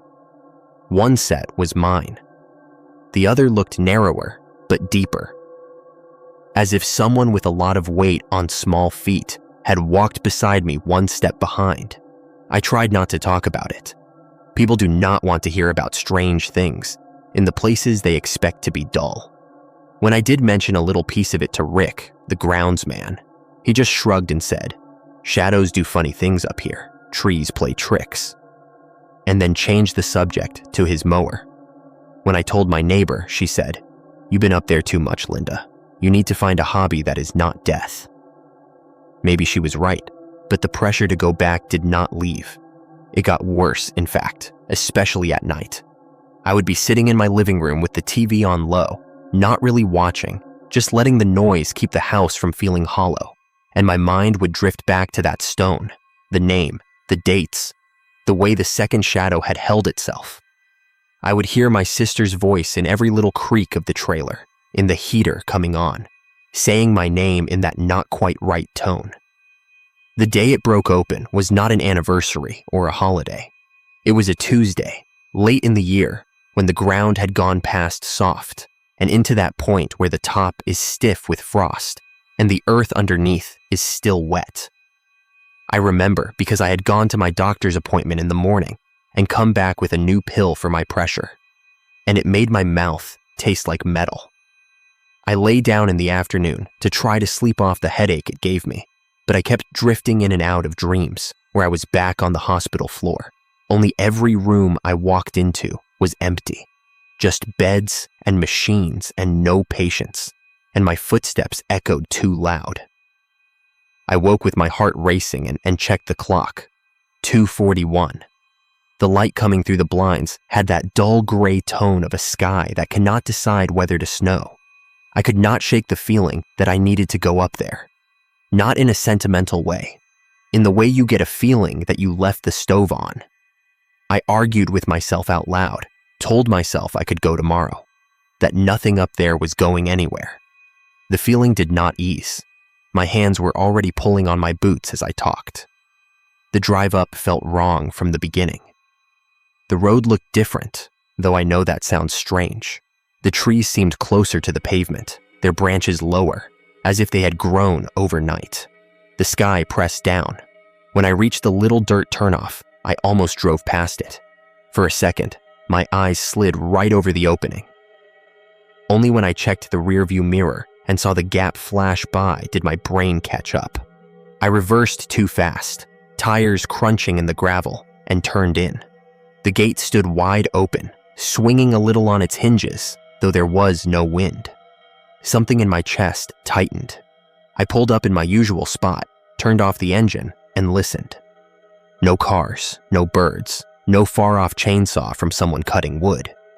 Just a flat quiet that felt thick. I told myself I would not get out. I sat with my hands on the wheel, feeling the textured plastic under my fingers, and tried to breathe slow. Then that same voice that had whispered at the stone came, not from the ground this time, but from somewhere behind the fence, out of sight. It said my name again, clearer, closer, Linda. The sound did not go through the air the way normal voices do. It went through the steering wheel, through the seat, up my spine. I did not decide to open the door. One moment, my hand was on my lap. The next, it was on the handle, pulling. The cold hit me as soon as I stepped out. It was sharper inside the cemetery grounds. I walked to the gate. As I reached to push it further open, it stopped moving on its own, as if something on the other side had caught it. I pushed harder. It gave way with a jerk. I stepped through. The paths looked the same at first. The same gravel, the same rows, the same crooked tree to the left. But as I walked, the spacing between the stones felt off. The gaps were wrong. There was an extra marker in a row that should have had only 4. A stone that usually leaned slightly to the right stood straight. The path to Jill's row felt longer, as if someone had added a few extra feet of ground when I was not looking. I could feel my pulse in my ears. I kept walking, counting my steps, the way I used to count compressions during CPR. 26 steps from the gate to the bend. That is what it had always been. That day, I counted 32 before I reached the same bend in the path. My mouth went dry. When I reached the place where I should have turned up toward Jill's row, I saw that the little familiar tree stump I use as a marker was gone. Not cut clean, gone, as if it had never been. The ground where it should have been was unmarked. In its place stood another headstone, new, the edges still sharp, the lettering deep. My stomach twisted. I did not want to read it. I made myself. The name at the top was one I knew too well. Jillian Carver, my sister. The dates were right. The inscription at the bottom was not. It read, "She never stayed where she was put." That is something I had joked once, years ago, after she moved apartments 3 times in 1 year. I had said it in the hospital cafeteria, making my coworker laugh. Seeing it carved in stone here sent a chill all the way through me. This was not Jill's spot. Her stone was supposed to be further up, with the little chipped angel the neighbor had left. I turned my head toward where that should be, and saw only more rows of stones I did not recognize. Orchard Hill was not big. I knew its layout the way I knew the hospital floor plan. This was wrong. The cemetery had shifted around me when I was not looking. Something moved at the edge of my vision then, down the slope. My head snapped in that direction. The Dean stone stood where it always had. The air around it looked thicker, as if I were seeing it through heat shimmer, though the cold was biting. The shadow of the stone lay in front of it, and beside that, darker and more solid, was the kneeling shape. It was clearer now, shoulders hunched, head bent low, hands on the ground. It did not look like a flat smear this time. It had a sense of depth, of weight, though it was still only dark on the grass. The part that made my chest feel tight was not the shape itself. It was the way it did not attach to anything. No body, no object casting it, just a second darkness, resting there, wrong. I took a step back without meaning to. My heel caught on something. I stumbled, caught myself on the top of the nearest stone. The cold of the granite shot up through my palm. For a second, my vision blurred. The voice came again, closer. This time, it did not just say my name. It said, "Help me up." The sound came from where the second shadow knelt. It had that same almost Jill tone, but flattened, as if the voice had been recorded and played through a cheap speaker. My throat closed. I wanted to run. My legs would not move. I stood there, my hand still on the stone, feeling my heart batter against my ribs. The second shadow shifted. It raised its head. There was no face, nothing to look at, just the deepening of the dark in that area. But I felt the focus of something turn toward me, the way you feel eyes on you in a hospital hallway before you look up and see someone at the end staring. I heard the grass move, a faint brushing sound, though the air was still. The shadow extended, an arm shape stretching along the ground, reaching in my direction. The main shadow of the stone did not change. Only the second one slid, smooth and slow, across the damp earth. I managed to move then, not fast. My limbs felt heavy, as if the air had thickened into water. I backed away one step at a time, keeping my eyes on that crawling darkness. It kept pace, not speeding up, not slowing down, just reaching. The voice kept talking, low and steady. "You always helped people. Help me. I am stuck. I am cold. I cannot get up." The words burrowed in, under my skin, because they were close to phrases I had heard my whole career. Patients in beds, asking for help, asking to be turned, to be lifted. The part that made my stomach roll was the way the voice knew that. It was using the exact tone some of them had used, the ones that stuck with me most. There was a pull in my chest, an old reflex. Nurses help. That is what we do, even when we are tired, even when our backs hurt. That reflex fought with the nausea and the terror and the sense that if I let that shadow touch my shoe, something in me would not belong to me anymore. Behind me, some of the stones had shifted again when I was not looking. I could feel it, even without turning all the way. The rows no longer lined up. The path did not point straight back to the gate. It angled off, bending between stones that I was sure had not been there before. I caught a glimpse of one name as I passed. It was mine. Not just the first and last. The middle initial, too. The dates were blank. The spot of grass in front of it was bare, as if it were waiting. My breath hitched. I forced myself to keep moving, not to stop and stare. The arm of the second shadow stretched longer, closing the distance. The air around my ankles felt colder, as if something were drawing heat out through the fabric of my pants. I started talking then, not to it, but to myself, out loud, the way I used to do during long codes when my hands worked on autopilot and my brain needed anchors. "The gate is straight ahead," I said. "Count your steps. Do not stop." My voice shook so badly, the words came out clipped. I took one step, then another. The crunch of the gravel under my boots sounded wrong, higher pitched, like bones instead of stone. I did not look down. I kept my eyes locked on the gate, which now seemed further away than it had any right to be. It was as if every time I blinked, the perspective shifted, stretching the distance. I forced myself not to blink for as long as I could, my eyes burning. The voice behind me rose in volume by a hair. Not a shout, just closer. "If you leave me here, I will follow you," it said. "It is easier if you help. You know how this works. You held hands. You watched lights go out." It was not wrong. I had done those things. It had no right to know that. Each sentence felt like fingers tapping the back of my neck. I could feel the second shadow almost at my heels now, a pressure in the ground, a dragging cold that made the small hairs on my legs stand up. Part of me wanted to turn and step forward, to let it draw level, to see what happened when it overlapped my own shape on the ground. The same way you want to look over the edge of a roof, even if you are afraid of heights. Another part of me, the older part that had watched too many people fade and knew that some lines should not be crossed, screamed inside my head to keep going. I reached the bend in the path. From there, it should have been only a few steps to the gate, except the posts did not line up where I expected.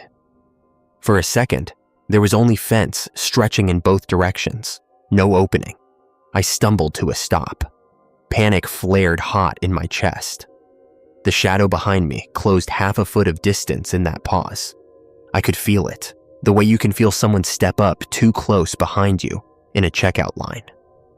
The voice dropped lower, almost a whisper against my back. "There is room," it said. "They keep room. The stone is there already. You saw it. You will fit." My throat made a small sound, more animal than word. I blinked hard, and in that blink, the gate was there again, just a few steps ahead where it always had been, the metal slightly bent. I did not question how it had vanished and reappeared. I lunged for it, my hand slamming into the cool metal so hard my knuckles stung. As soon as I put my weight against the gate, trying to shove it open wide enough to slip through, the pressure at my heels surged. It felt as if something had slammed into the ground just behind me, sending a tremor up through my legs. The cold shot higher, to my knees, to my thighs, a band tightening around me. For a second, the world narrowed to the feel of that metal under my palms and the unseen weight pressing close. The voice came one more time, right at my ear, though nothing touched my skin. "If you go, I will need someone else," it said.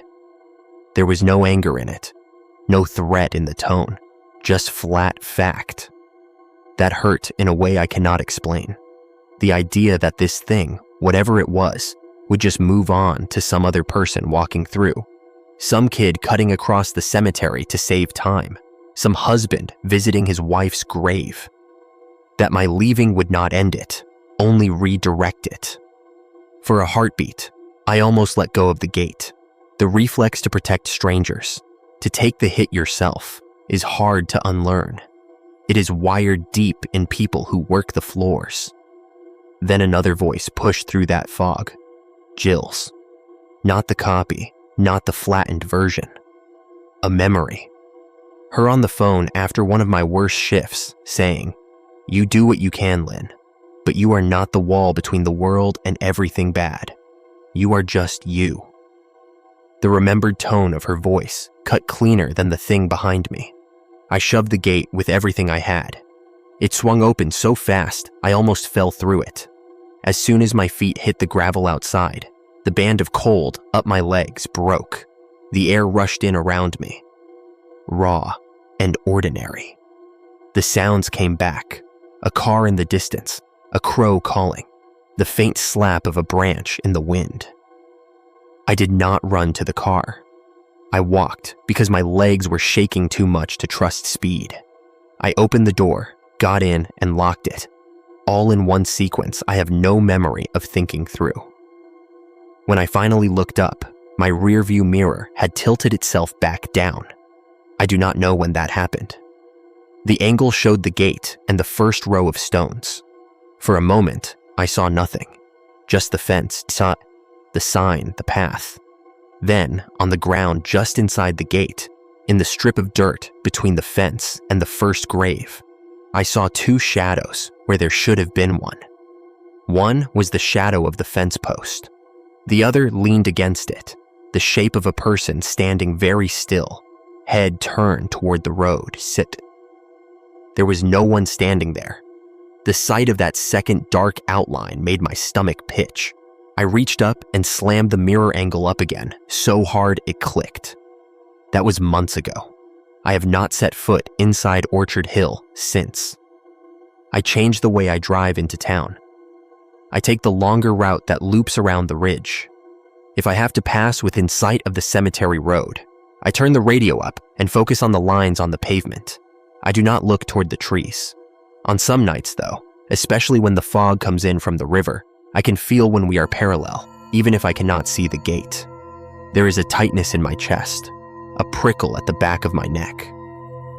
Sometimes, when I am sitting in my living room and the TV is off, I catch myself listening for footsteps on gravel that is not there, for the faint rattle of plastic flowers against their wire stems.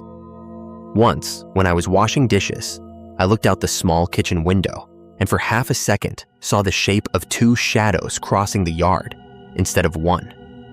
There was no one walking by. I turned away, closed my eyes, and counted slowly until my breathing eased. When I looked again, there was nothing. I still visit Jill, but only in my head now. I talk to her picture on the dresser, to the framed photo of us as kids on our bikes. I cannot force myself to walk through another gate with stones on the other side. Even driving past the big veteran cemetery out on Route 7 makes my palms sweat. I avoid the side of the street where the funeral home is when I go downtown. I cross to the opposite sidewalk without thinking. I will not step on shadows if I can help it, especially not in the late afternoon when they stretch long and double. I have taped a little piece of cardboard over the top of my rearview mirror so I cannot see behind me at night unless I tip it on purpose. I keep meaning to take it off. I do not. Sometimes I wonder about the Dean Stone, about who Aaron was. I looked through the paper archives once at the library, thinking maybe reading an obituary would make it feel more ordinary. There was no mention of him, no death notice. That in itself is not strange. Not everyone gets a write-up. But when I asked the town clerk about the plot records, she frowned and said there was no one by that name buried at Orchard Hill. I did not argue. I just nodded and left, my pulse pounding in my ears. The next day, I drove up to the cemetery road, parked far enough back that I could just see the top of the sign, and stayed in the car. I watched the line of trees, the hint of fence through the branches. I had a pair of old binoculars in the glove compartment from when my sister and I used to go look at birds. I took them out, hesitated, then lifted them. The lenses made the entrance jump close. I saw the gate, the first row of stones, and there, down the slope, the outline of the Dean Stone. It was there, as real as ever. The sun was behind a cloud, but on the ground beside it, two shadows lay. One long and gray. One darker, closer to the earth, bent. I dropped the binoculars into my lap and started the car without looking again. I know how this sounds. If someone had told me this when I was still working nights, I would have smiled, nodded, and filed it away under family stress or complicated grief. I would have checked their vitals, maybe suggested a support group. But I know what my eyes saw, and what my ears heard, and what my skin felt when that cold came up through my legs. I know that ever since that day, I have not been able to stand beside any stone, anywhere, without watching the way the shadows fall. At my cousin's funeral last month, I stayed at the very back, near the road, and kept my feet on the pavement. When the sun shifted during the service, and the shadows of the mourners stretched out past the graves, there was a moment where two of them did not match the bodies standing there. I told myself it was my nerves. I closed my eyes and waited for the minister to finish. Now I am here, in this car, at 3 a.m, parked just outside the same gate, because I woke up an hour ago with the taste of damp dirt in my mouth and the sound of my own name whispered in that wrong voice right against my ear. I got dressed in the dark, not wanting to see the look on my own face in the mirror, and drove up without turning on the radio. The road was empty. The trees loomed. The gate stood closed this time, the chain loose around it. I have not gotten out. I will not get out. The only reason I am here at all is that some stubborn, foolish part of me thought, if I come and sit and say it all out loud, maybe it will stop replaying in my head. Maybe if I put it into words, it will shrink into something that can be carried. I do not think that is happening. As I talk, as I say my name, my place, my job, as I describe the gravel and the flowers and the stone with two shadows, I can feel something on the other side of the fence paying attention, not moving yet, just listening. I know this much now. Whatever is at that Dean Stone is not a person. It is not my sister, no matter how close the voice gets. It is not comfort, not closure, not any of the pretty words they put in pamphlets at the hospital. It is a wrongness that settled into a spot between the living and the dead and started looking for an opening. Maybe it found it in me because I came too often, because I stood too long, looking at names and dates and thinking about who was where. Maybe it would have found someone else if I had stayed home that day. I will never know. What I do know is that it is still there, kneeling by that stone, waiting for someone to stand in the right place so their shadow lines up just so and it can reach across. And I know that from now until I die, I will take the longest way around any graveyard, any churchyard, any patch of ground with markers in it. I will keep my eyes on the road and my hands on the wheel and the mirror tilted up. Because once you have seen a grave with two shadows where there should only ever be one, you cannot pretend you did not. And you learn real fast that some things do not need your help, and that the only way to stay on your own side of the ground is to keep walking away. Even when something behind you whispers your name and asks you, in a voice that almost sounds like someone you loved, to turn around and lend a hand. The child's grave that still grows, Barrow Creek, Montana. My name's Lucas Harmon. I'm from a trailer park on the edge of Billings, Montana, and I work as a roofing laborer. And I am talking into my phone right now in my car, parked by the gate to the Barrow Creek Cemetery at 3 a.m. with the engine off because the battery light came on, and I am scared to start it again. And my hands are shaking so bad, I keep hitting the wrong words. So if I mess this up, I am sorry. I just need to get it out before I lose my nerve. Because this is not a story. This is not for fun. This is what happened to me, and it is still happening in a way. And I am begging you to just listen, man. Just listen all the way before you decide I am crazy. Because I know how it sounds. I know how it sounds even while I say it. It was a Saturday. That is the first thing. It was not a spooky night or some holiday. It was just a regular Saturday that started with me being mad at my alarm clock because I had promised my boss I would help finish a roof up on the west side, even though it was supposed to be my day off. And I remember what I ate because I can still taste it when I think about that day. It was 2 slices of cold pepperoni pizza from the night before and a cup of cheap coffee I made in that little machine on my kitchen counter. The one that spits grounds into the cup sometimes. And I drank it, standing up by the sink in the same work pants I had worn the day before because they were already dirty. And I threw on a gray, long sleeve shirt that has a dark smear on the front. Now that will not wash out. That smear came from that day, and I cannot get it off, no matter what I use.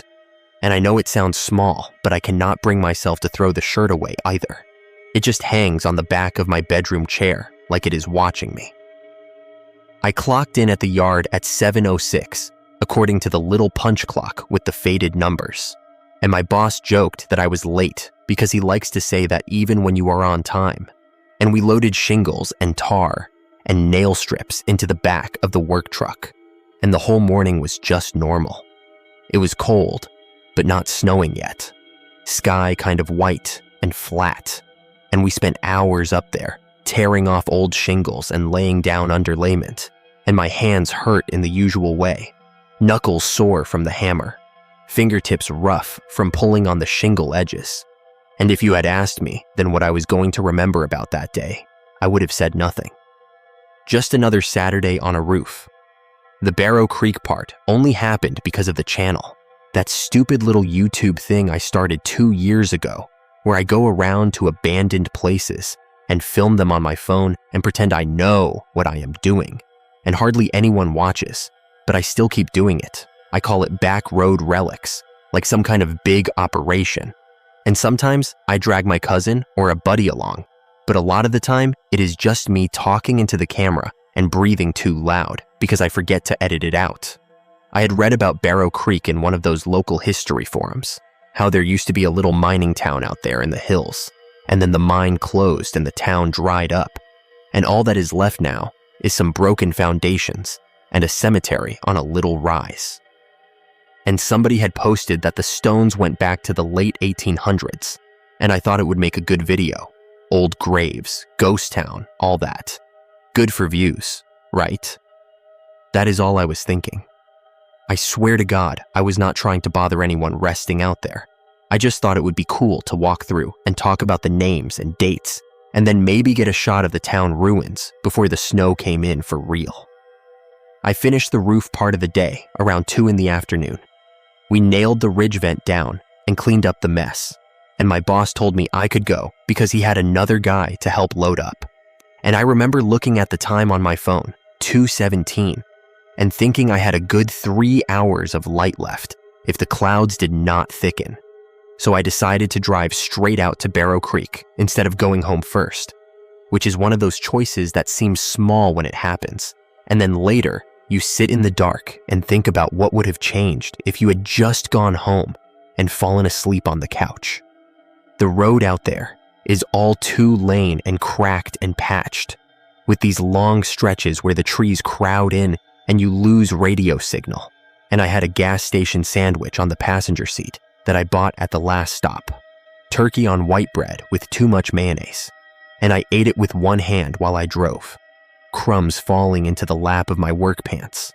And I had a big bottle of soda between the seats. And everything about it felt regular, just a tired guy trying to squeeze a hobby into the end of a workday. I got off the main highway at a little sign that just said Barrow Creek in white letters that were peeling, and the road turned to gravel and then to more of a dirt track with rock showing through. And there were places where my old car bumped hard enough that I heard something in the back rattle.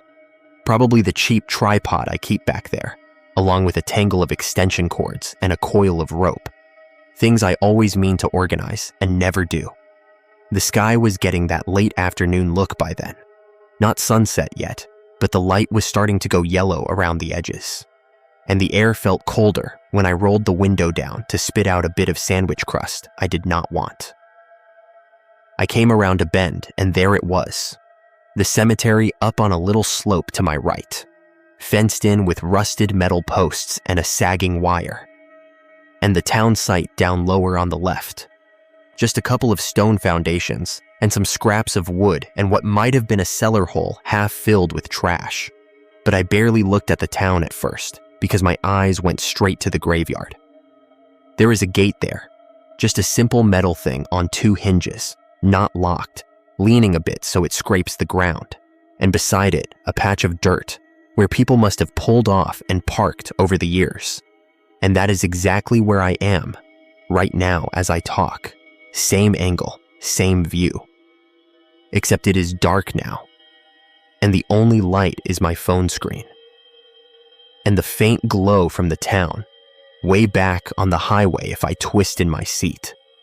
Back then, when I first pulled in, it was just quiet. No other cars, no footprints that I could see in the dirt lot. And the first thing I thought was that I was lucky. No one was around to think I was disrespectful walking around with a camera.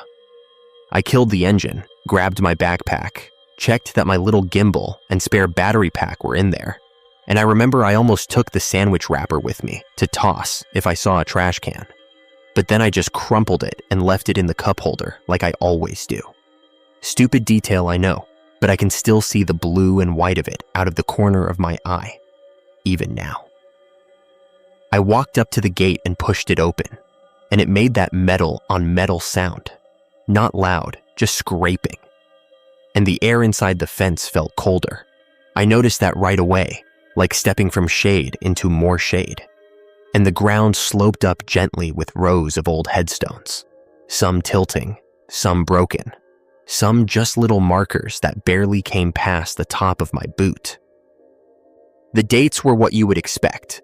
1870-something, 1890, 1912. Families with the same last name over and over. Little lamb carvings on some of the small stones. And I started talking to the camera like I always do, saying my name, saying the name of the channel, and then turning it around to show the graves and the hills behind them. I did not see the child's grave right away. That is important. It was not like I locked onto it the second I walked in. It was just one more stone in the layout at first.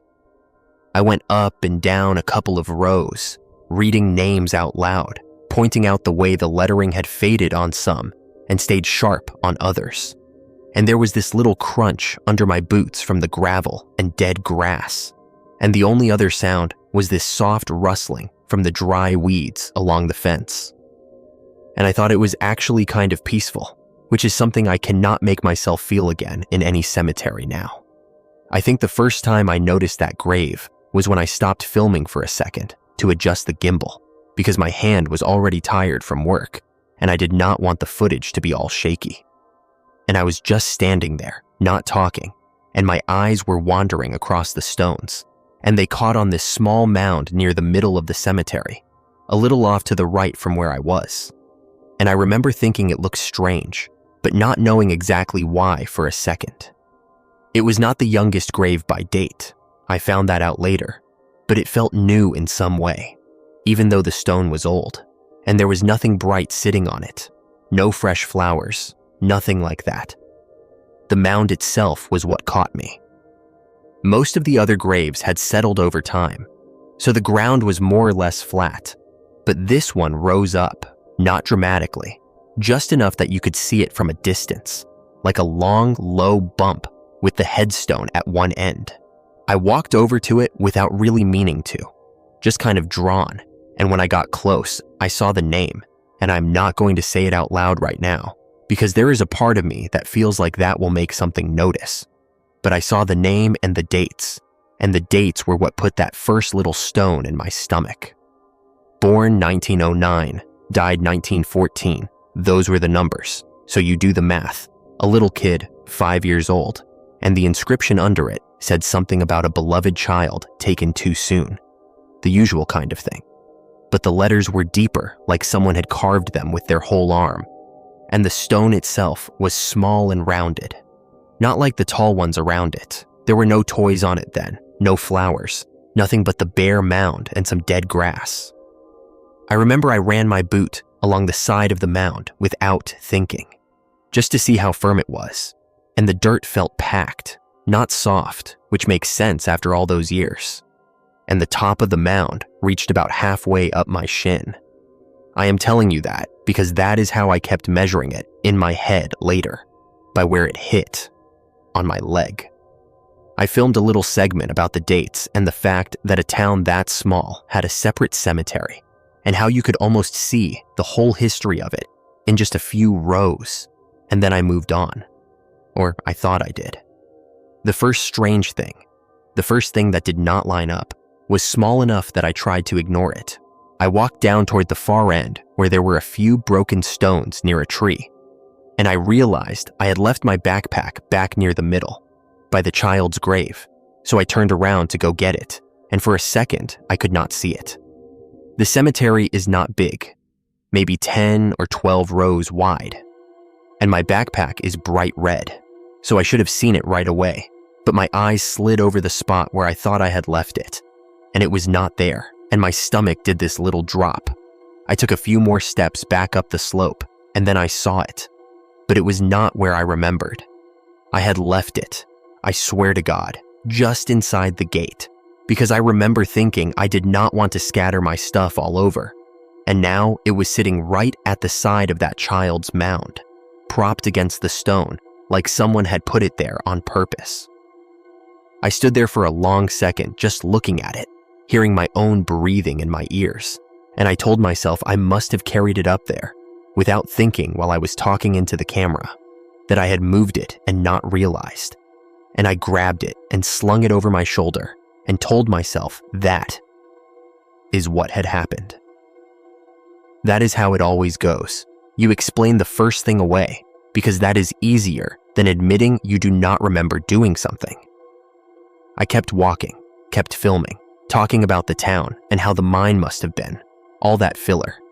And I checked the time on my phone a couple of times because I did not want to get caught out there after dark on that dirt road. It seemed like it was going fast and slow at the same time. At one point, I could have sworn only 10 minutes had passed and my phone said it had been 30, but I figured I had misread it earlier. No big deal. The air was getting colder and my fingers were starting to sting even in my work gloves, and there was this smell of damp dirt and something sharp like metal or stone dust, and I told myself it was just the ground freezing. I went back to that child's grave one more time because I had decided I wanted a close-up shot of the dates and the inscription, something I could cut to later in editing. And when I walked up the slope, my boot slipped a little on the gravel, and I remember thinking the angle felt steeper than before. When I reached the mound, the first thing I noticed was that it seemed higher. Not by a lot, not like a movie where the ground heaves up. I am not saying that. Just enough that when I stood beside it, the top of the mound was brushing just under my knee instead of halfway up my shin. And I remember freezing in place and looking down at my leg and the dirt and back again, like my brain needed a second to match the shapes. I checked the ground around it, wondering if I had walked into a lower spot before. But the slope was smooth, no sudden dips. I even took a couple of steps back and then forward again, like maybe I was remembering wrong. The mound did not move while I watched it. It just was higher than it had been in my memory, and I started to feel that tightness in my chest. I get sometimes when I am up too high on a roof and look over the edge. I filmed the close-up anyway, my voice sounding thin and a little shaky on the playback later. And I made some dumb comment about how the mound looked strange compared to the others, trying to keep it light for the imaginary viewers. Then I noticed the toy. It was just sitting there on the far side of the mound, half in the grass, a small plastic truck, the kind you would buy in a cheap pack, maybe 3 inches long, white with black wheels, nothing special. It was not there before. I am as sure of that as I am of my own name. I had walked all the way around the mound when I filmed the dates the first time, and there was nothing. I crouched down, my knees popping, and picked it up, and it was cold to the touch, like it had been out there for a while, not warm from a hand, and a little bit of dirt was stuck in the wheels. I turned around right away, scanning the rest of the cemetery, expecting to see some family I had missed. Maybe someone had come in while I was walking the other side, some parent with a kid. But there was no one, just the rows of stones and the bare trees, and the fence and the gate standing where I had left it, half open. You know that feeling when you are sure someone is behind you, even when you are alone in a room? That kind of prickling at the back of your neck. I got that then, standing there with that little truck in my hand. And I told myself again that it had probably been there the whole time, stuck in the grass so I had not seen it. Maybe left by some other visitor years ago. I set the truck back down on the mound, right on top in the center, thinking it would make a good shot if I wanted to talk about how people leave things for kids on graves. And then I backed away a few steps and filmed it like that. The little toy sitting on the bump of earth, under the old stone. The wind had picked up by then, just a little, enough to make the dry grass rustle louder. And I remember hearing this faint, rattling noise and realizing it was coming from some plastic flowers on a grave 2 rows over, their stems knocking against the metal vase they were stuck in. That sound is one of the ones that sticks with me most now. Those fake petals trembling in air that did not seem strong enough to move them. I stopped filming after that because my fingers were really starting to hurt, and I decided I would walk down and get some shots of the town ruins before the light got any worse. I made it as far as the gate when I remembered my tripod in the car and figured I could set up a steady, wide shot from the lane. I turned around for one last look at the cemetery before stepping through the gate, the way you do, just to take it in. And that is when I saw the footprints. They were small, smaller than my boot by at least half, spaced close together in a messy circle around the child's mound. Not deep, just impressions in the thin layer of soft dirt and frost on the surface. And they had not been there when I was crouched right beside that grave a minute earlier. Holding the toy truck, I am telling you, they had not.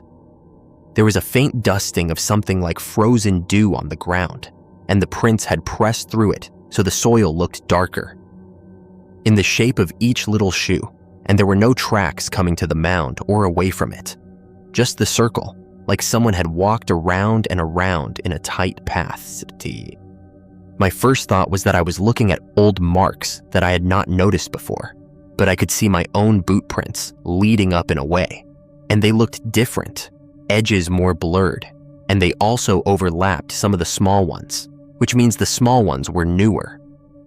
I did this slow turn in place, scanning the graves, my breath coming faster, and I said out loud, without meaning to, "Hello," which is the last thing I would normally say in a place like that, and my voice sounded wrong in the cold air, too loud. Nothing answered, nothing moved, just the flowers rattling and some distant bird calling once, and then shutting up. And I told myself, again, that there had to be some explanation.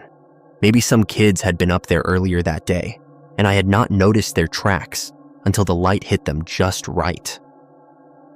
That was when I heard the giggle. It was not a full laugh, not some horror movie sound effect. It was just a short, high little sound, like when a kid sees something and thinks it is funny, but is trying to be quiet about it. It came from the direction of the far fence, down near a cluster of stones under a tree, not from right beside me. And it was clear enough that my brain did not even question what it was. It just labeled it child. That is a child laughing. I whipped my head that way so fast my neck hurt and my heart was pounding, and I called out, "Hey, who is there?" And then, "Is someone here with their parents?" Something stupid like that, because my brain was still trying to slot it into a normal shape. There was no one, just the fence and the stones and the tree and the shadows between them getting longer. I stood there with my backpack on, my phone in my hand, listening so hard I could hear my own pulse. Nothing, no leaves moving, no branches, just that frozen quiet that feels thick. I do not know how long I stood like that, but my feet started to feel numb and my nose was running a little from the cold. And I finally shook myself and decided I was just tired from the roof work and listening to my own nerves. I pulled the gate closed behind me, more out of habit than anything, heard the latch click, and walked back to the car. I did not realize until I opened the back door that my tripod was not there.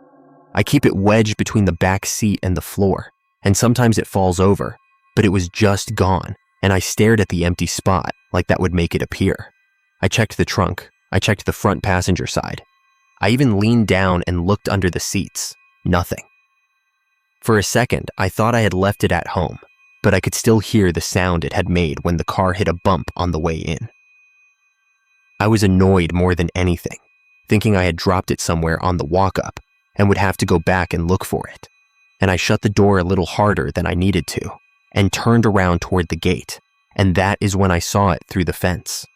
It was leaning against the child's headstone, the 3 legs spread a little, like someone had started to set it up and then stopped. The top part tilted at an angle exactly where a camera would go.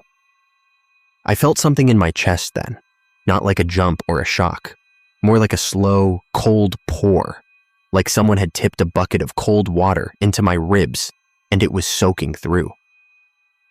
I know it sounds like nothing, a tripod moving from a car to inside a fence, but you have to understand there was no one else there. The gate had been in my sight the entire time I had been by the car, and it was closed. I had just latched it. I should have just left right then. I know that now. I should have gotten in the car and driven away, and never come back, but instead, I walked back up the slope, feeling every crunch of gravel like it was too loud, and I reached the mound and grabbed the tripod with hands that did not feel like mine. The mound was higher again. I did not notice at first because I was focused on the stupid tripod. But when I turned to leave, my boot brushed the side of the mound and I felt dirt spill over the top of my foot, and it was loose, not packed like before.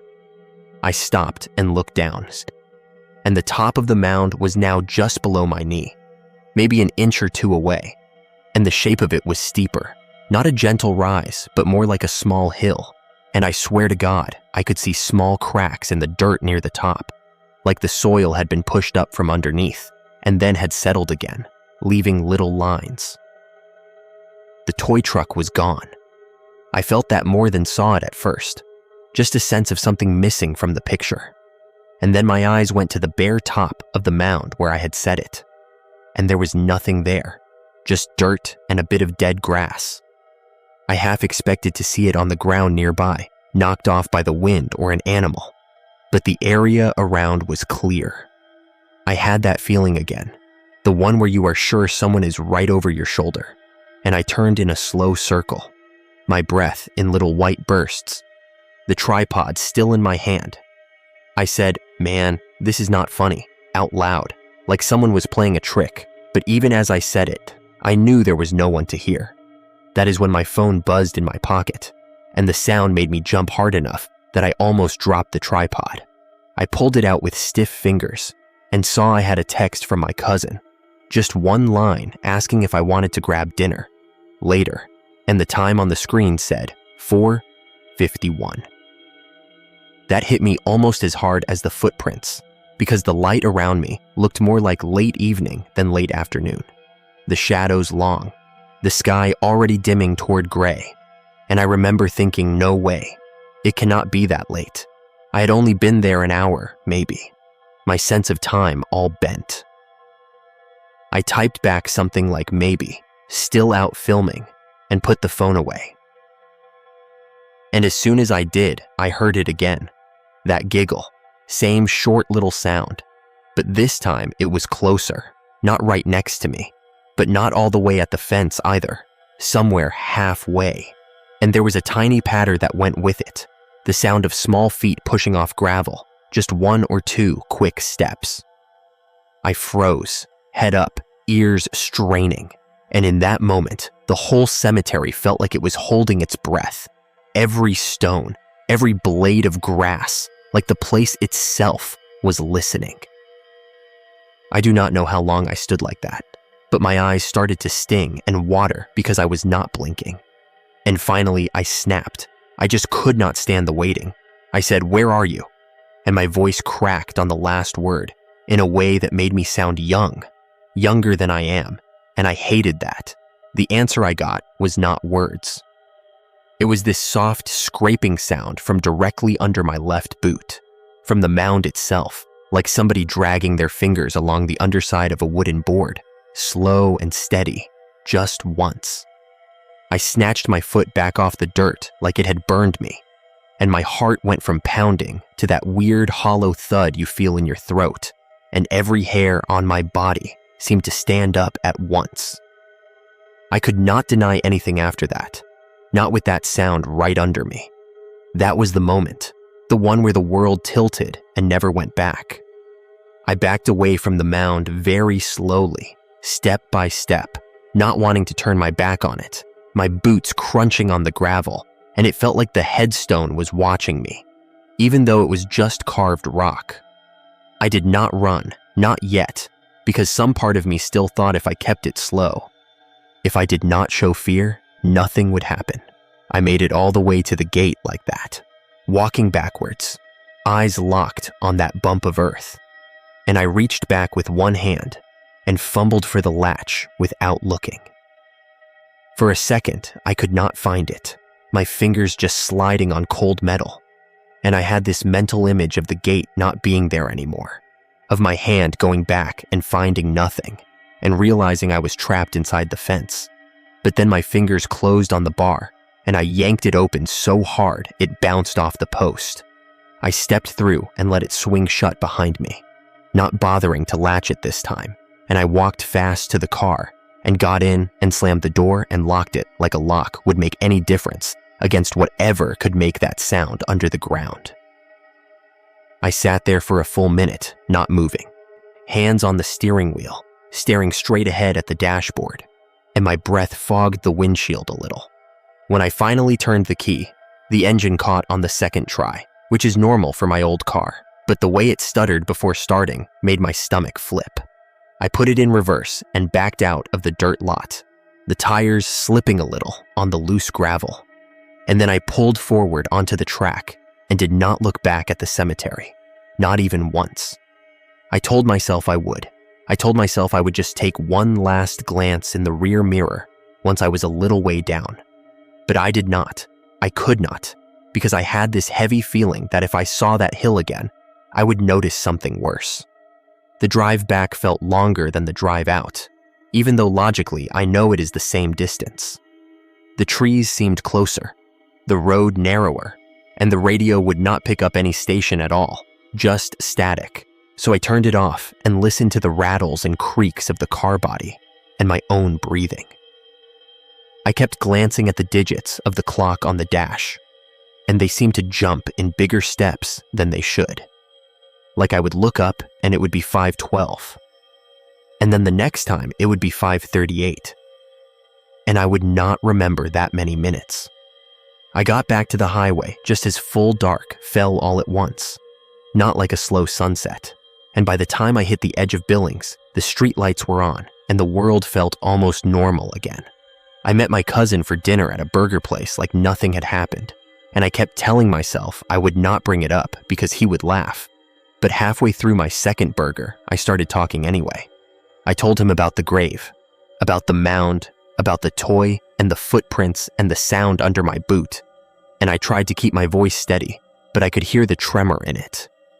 He listened with this half smirk, like he was waiting for the punchline, and when I got to the part with the sound, he shook his head and said I was messing with him, that I probably kicked a rock and freaked myself out. When I swore up and down I was not joking, he held up his hands and said, "All right, fine.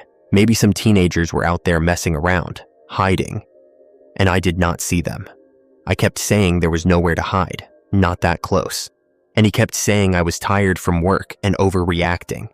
And after a while, I stopped trying to convince him because I could feel it pushing us both toward a stupid argument. He changed the subject to football, and we finished eating. And I went home and edited the footage because that is what I do. That is what keeps me from thinking too hard about anything. I just get it onto the screen and cut it up. That is when it got worse. The raw clips from the cemetery loaded fine. Nothing wrong with the file names, nothing corrupted. And I started scrubbing through, looking for the parts where I talked about the town so I could cut out my breathing and the parts where I muttered to myself. The first segments were normal enough, my voice droning on about dates and history, and I almost convinced myself again that I had overreacted, that the sound under my boot had been something simple I had misheard. Then I got to the close-up of the child's grave, the one I filmed after I first noticed the mound looked high, the one where I placed the toy truck on top. Except in the footage, I never placed the truck. It is already there at the start of the clip. I stand beside the mound, read the name and dates into the camera, and the small white truck is sitting right on top of the dirt. Dead center, wheels a little sunk into the soil. At no point in that clip do I bend down. Do I pull it from the grass? Do I set it there? I watched the clip 3 times in a row, fingers tight on the mouse, and every time it started the same way, the truck already present, like it had been there all along. I scrubbed back to the earlier wide shot of the cemetery, where I first walked up that slope, trying to see if I had missed it there, and the resolution was not great, but I could not make it out. I told myself the camera angle just did not catch it, that my memory of picking it up and feeling how cold it was had somehow slotted itself into the wrong place in the timeline. I was shaking my head at my own reflection in the dark monitor when I noticed something else. In the edges of the frame, in the spaces between the stones, there were shapes that did not look like stones at first glance, little smudges of something darker or lighter. But every time I tried to focus on one, it resolved into just the normal background, a tree trunk or a patch of grass. It was like my brain wanted to see something there and could not. I moved on to the clip I took right before leaving, the one with the footprints and the toy truck on top of the mound. Except in that file, there were no footprints around the grave, not that I could see in the low light. And the toy was at the base of the headstone, not on the mound, lying on its side in the grass. My own voice on the recording did not mention any of that. It was like watching myself from a day where nothing strange had happened, except I remembered the sound under my boot so clearly I could feel it again as I sat there at my desk, that dragging rub along the underside of something that should have been still. I checked the timestamps on the files, thinking maybe they had recorded out of order, but they lined up with what my phone had shown me at the time. Early clips around 3, later ones closer to 5. The gaps between them felt too big though, like I had not filmed as much as I thought, like there were whole minutes missing where I knew I had been standing there listening and watching. I did not sleep much that night.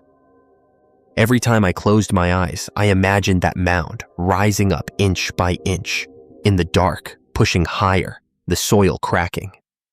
I kept seeing the little toy truck too, the way it had vanished from the top of the grave, and I found myself listening for that high little giggle in the sounds of the heating system and the fridge. I told myself again and again that it had to be stress, that the roof work and the cold and the long drive had twisted my sense of things. The next morning, I almost managed to believe that. I went to work, tore shingles, nailed tar paper, joked with the guys about the game. Then, on my lunch break, I checked my channel email out of habit, and there was a message from an address I did not recognize. No profile picture, just some random letters and numbers. The subject line was Barrow Creek. I do not usually open weird emails like that, but it felt too on the nose to ignore, like it had been sent just for me, so I tapped it with my thumb. The body of the email was short, just a couple of sentences, nothing fancy. It said, "Heard you were out at the old graveyard up the hill, wondering if you saw the little grave that will not stay down. My granddad told us about it when we were kids. Said they buried a boy there who was not all there when they put him in. Parts missing from the cave-in, and every time the rest of him tries to come home, the mound swells up. Best not to walk near it after dark. No greeting, no sign-off, no name, just that." I read it 3 times, my sandwich sitting forgotten in my lap, and my fingers got cold even though I was sitting in the heated cab of the truck. I checked the time the email had come through. It was just after midnight, a few hours after I had finished editing. The sender's address was a string of numbers that did not look like any name I knew. I wrote back right away, asking who it was, how they knew I had been out there, but the message bounced back with some kind of delivery failure notice. I showed it to my cousin that night, and he said it was probably someone from the forum where I had talked about going to Barrow Creek a couple of weeks earlier when I was planning the trip, some local messing with me. That would make sense, except I had not posted the date I was going, just that I wanted to someday. I tried to let it go. I did not go back to the cemetery that week or the next. I told myself I would not use the footage after all, that it was not that interesting without something clear to show. And I left the raw files sitting in the folder on my computer. But little things started to happen that kept dragging my thoughts back there. My work boots, for example. I always leave them by the door, soles down, laces loose, ready to step into. One morning, I came out of my bedroom and found one boot tipped over on its side, the other standing upright, and there was this thin line of dirt on the floor between them, like someone had stepped out of one boot and dragged a small heel or toe across the linoleum. The line was too narrow for my foot, and the boots were dry when I had left them, no mud. I cleaned it up and made a joke about mice to myself, but my hands were shaking. A couple of days later, I came home from work and found a small toy truck sitting on my kitchen table. It was not the same one from the cemetery exactly, but it was close, same cheap plastic feel, same size, same general shape. I do not own any toys, I do not have kids, and I had not had any visitors in weeks.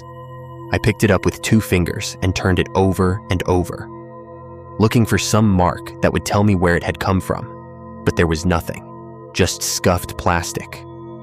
I put it in the trash, closed the lid, and went to take a shower. When I came back out, the truck was on the table again. I stood there for a full minute, just staring at it, the steam from the bathroom still trailing down the hallway behind me, and I felt like the air in the room had thickened. I did not touch it that time. I opened the back door with my elbow and swept the truck off the table with a folded dish towel, not letting my skin touch it, and flung it as hard as I could into the yard. I heard it hit something, maybe the fence, and then silence. I slept at my cousin's place that night without really telling him why, just saying the heat at my place was acting up. I could keep going with the little things. The sound of small feet running through the hallway when I was alone. The way my phone alarm would sometimes ring at 3:00 a.m. on days I had not set it. Same tone I use for filming reminders. The way the dirt by my front step sometimes had tiny depressions in it in the mornings, like somebody had stood there watching the door, small shoes pressed into the frost. None of that is why I am back here now in the car though. That part started yesterday. I came home from a long day on a flat roof, my shoulders aching, and there was an envelope tucked under my door, no stamp, just slid in the crack. Inside was a single printed photo on cheap paper, probably from a home printer. It was a shot of the Barrow Creek Cemetery from the gate, taken from about the same angle as my first video clip, and you could see the rows of stones and the hill and the tree. Whoever had printed it had circled one spot in red pen, not perfectly, like it had been done in a hurry. The circle was around the child's grave. In the photograph, the mound was much higher than I remembered, almost thigh-high to the scale of the stones, a sharp rise instead of a gentle one. At the bottom of the photo, written in red ink, were 4 words: "It keeps growing for you." I dropped the picture on the floor like it had burned me, and just stood there, staring at it. I checked my door, the lock, the windows. No signs of forced entry, nothing missing. Nothing moved except for the photo. I called my cousin and tried to tell him about it, but he was out with friends, his voice loud and fuzzy through the phone, and he told me again that some local must have seen my car out there and decided to mess with me. He said, "You are feeding it by reacting. Just throw that stuff away, man." I wanted to believe him so badly, but my gut was saying something else. I slept in my clothes on the couch that night with the TV on, not really watching, every sound from the hallway making me flinch. I dreamed about walking between graves and feeling something tug at the hem of my shirt from below, and I woke up at 3 a.m., on the dot, with my heart racing and the taste of dirt in my mouth. The decision to come back here tonight was not really a decision. It was like something kept pressing on me all day, this weight behind my eyes. And by evening, I knew I was not going to get any peace sitting in that trailer, wondering what the mound looked like now. I grabbed my keys and my jacket and told myself I was just going to drive by, just look from the road, not even get out. On the way out of town, it started to snow, that fine, dry kind that blows sideways and barely shows up until it sticks. And the world outside the windshield turned into streaks of white lines in the headlights. The closer I got to the turnoff, the heavier that feeling in my chest got, like I was driving into a storm I could not see. I turned onto the Barrow Creek Road anyway, tires crunching on the thin layer of snow, and drove slow, low beams cutting through the dark. When I pulled up to the cemetery, the gate and the fence and everything looked the same, just dusted with snow. The town ruins down the hill were just shapes in the dark, and there were no other cars, no tracks leading in or out, but mine. I left the engine running at first and just sat there, hands on the wheel, staring through the fence. The mound was visible even from the car, a dark shape in the middle of the white, rising higher than I remembered, casting a shadow in the headlights that reached toward the tree line. I turned the engine off without really thinking, and the sudden silence pressed in. That is when the battery light flicked on for a second, before everything went dark, the dashboard, the cabin light, all of it. The engine died like someone had cut a cord. I twisted the key again, and the starter clicked once, weak, and then nothing. My heart did that hollow thud again, and for a moment, I was more scared of being stuck out here in the cold than anything else. Then I looked up through the windshield and saw the footprints. They were fresh in the thin snow, starting right at the fence and leading straight toward my car, small and close together, each one sharp around the edges. There were no prints leading back toward the cemetery, only toward me. They stopped at the driver's side door. That is where they end right now. I can see them if I lean a little, the last 2 prints pressed into the snow right beside my door, one slightly ahead of the other, like someone had taken a tiny step and then stopped, waiting. I have not opened the door yet. I locked it when the engine died, even though that is a stupid instinct in the middle of nowhere. But my hand went to the button without me telling it to. I have been sitting here for I do not know how long, talking into this phone, watching the battery level drop, listening. Every now and then, I hear a small sound from outside, from somewhere low, near the tires maybe, a soft scrape like a shoe shifting on gravel, and once I heard that high little giggle again, muffled, like it was coming through the metal of the door. I keep trying to tell myself it is the wind, or branches, or something simple, but it does not sound like any wind I have ever heard. I keep thinking about that story in the email, about the boy who was not all there when they buried him, about parts missing from the cave-in. I keep thinking about the way the mound felt under my boot, that push from below, like something trying to reach the surface. I do not know what it wants from me, if it wants anything, or if I just happen to be the one dumb enough to stand there over it, long enough for it to notice. All I know is that since that day, I cannot drive past a cemetery without feeling my hands sweat on the wheel. I change routes to avoid them, even if it adds 20 minutes. I turn the radio up loud when I cannot avoid passing one, so I do not hear anything. I should not. I will not go to funerals now, not even for family. I send flowers and make excuses, because the idea of standing by any open ground, meant for a body, makes my knees weak. I cannot look at children's headstones in pictures or movies. I have to look away. The shirt I wore that day hangs on the back of my chair, and I swear sometimes the smear on the front is higher than it was before, like something brushed by me and left a mark that is still rising. This is not a story I am going to upload for fun, even though I started talking like that out of habit. This is me trying to leave something behind in case someone finds this phone and wonders why the car is sitting by the gate with the battery dead and the snow covering everything. Listen, I am telling you, if you ever hear about Barrow Creek, if someone ever asks you to go see the old cemetery up on the hill, do not go near that child's grave. Do not step on that mound. Do not leave anything on it. Not flowers, not toys, nothing. If you already did, if you are hearing this and remembering the feel of dirt under your shoes, I do not know what to tell you, except that I think once it knows the shape of your weight, it does not forget. Wait, I forgot to tell you something. This part keeps coming back to me like a splinter. When I was parked here earlier, before I started recording, before the engine died, I got one notification on my phone, just one, even though the signal is bad out here. It was from my own channel. Someone had left a comment on a video I never uploaded, a Barrow Creek video that does not exist in my list. The comment just said, "Come back, I am not finished," and the username was the same string of numbers as that email. I tried to tap it to open the video, and the app just froze and then closed. I do not know what that means. I do not know how any of that works. I just know that when I looked up after that, the mound in the headlights looked higher again, like it had inched up, while my eyes were on the screen. I am so tired, man. I feel like I have not slept since that first day. My thoughts going in circles like those little footprints, and I do not know how to get out of this. I am going to try the engine again in a minute when I get the nerve, even though I am scared of what I will see in the mirrors if it does start, scared of what I will hear if it does not.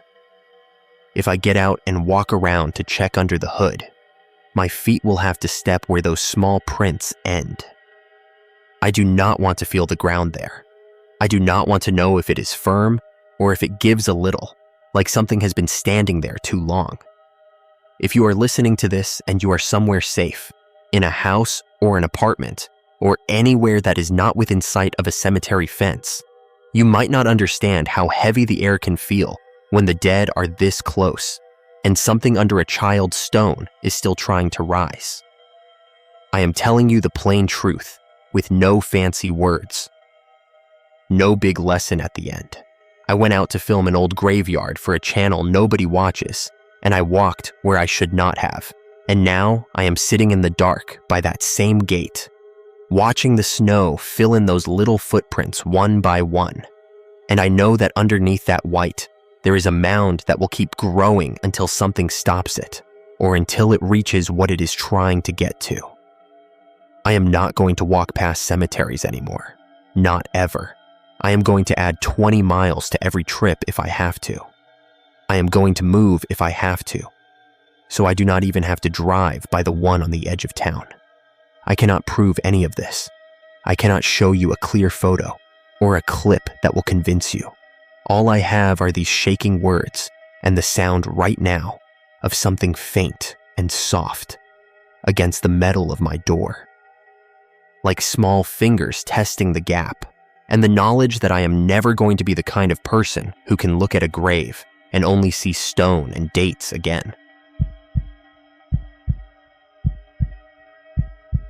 My name's Tyler Grayson. I'm from a little place outside Silver Draw, Arizona, and I work as a field tech on a geological survey crew. The kind of job where you haul gear up bad roads, swing a hammer into hard ground, and go home with dust in your teeth. And right now, it is a little after 3 in the morning, and I am parked by the fence line at Dead Horse Ridge Cemetery with the engine off so the battery does not die on me again. And my hands are shaking so much I can barely keep them still on the steering wheel. So I'm just going to talk and hope that getting this out of my head makes it quieter for a while. I remember exactly what I ate the morning this started, which feels stupid to say, but that is how it is stuck in my mind. Like the details were nailed down so nothing else would slip away. I had 2 gas station breakfast burritos that were still half frozen in the middle, and a coffee that tasted like burned cardboard because they never changed the filter right. And I was wearing this faded long-sleeve blue work shirt with a rust-colored stain on the left cuff from when I pinched my wrist on a drill stand a month back. And I looked at that stain in the mirror before I left and told myself again that I really needed to get a new shirt. But I did not, because money is tight and shirts can wait.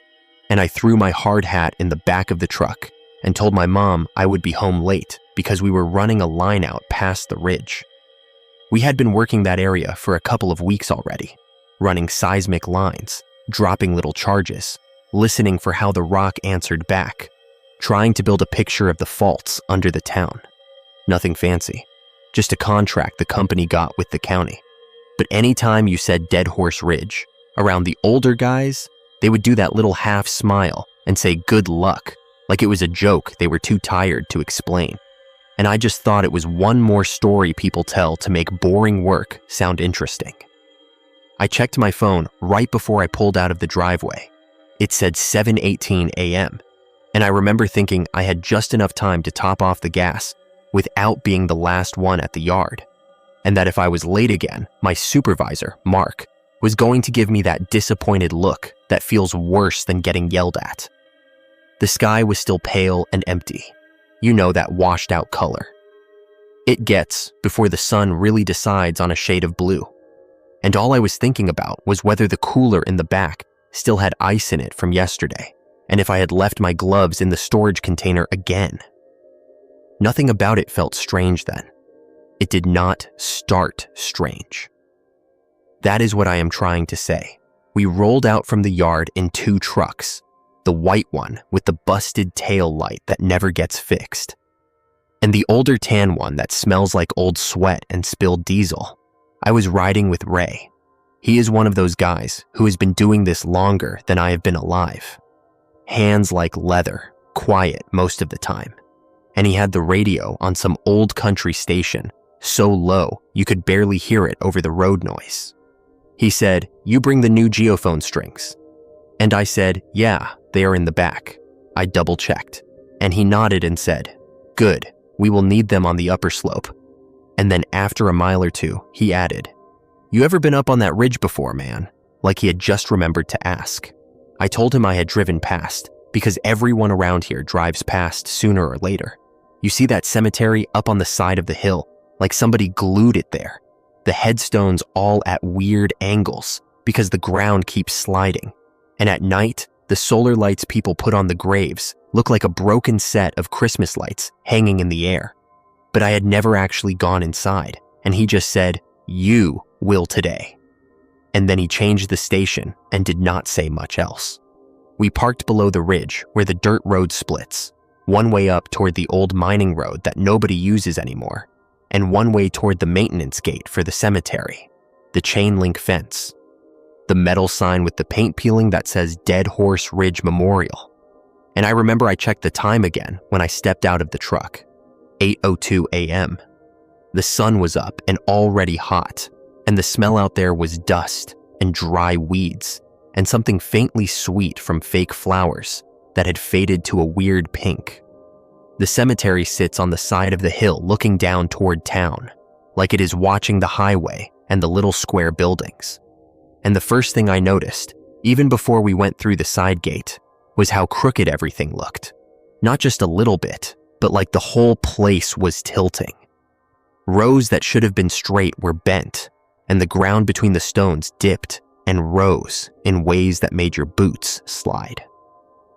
Mark pointed toward the top edge and said, "We need the line up there, close as we can get to the rock face without putting gear on the graves. We have a permit for the access road, but not for the actual burial plots. So do not step where you do not have to." And then he handed me a bundle of stakes and told me to start laying them every 10 meters, while the others unloaded the rest of the equipment. I was not thinking about anything except getting it done, my shoulders already feeling the weight of the bundles, the wood rubbing against the shirt that already had that old stain. And I walked along the fence and through the open side gate and into the cemetery, boots hitting gravel that crunched louder than it should have, every step a little echo in the quiet. Inside, it did not feel like the cemeteries I remembered from when my grandparents passed, with the green grass and the neat marble stones. This one had patches of brittle grass like straw, plastic flowers stuck into dry vases, crooked metal holders with flags stiff with dust. Some of the older stones were so worn you could not read the names anymore, just dips where letters used to be. And the newer headstones looked almost too clean in comparison, like they were not sure they belonged yet.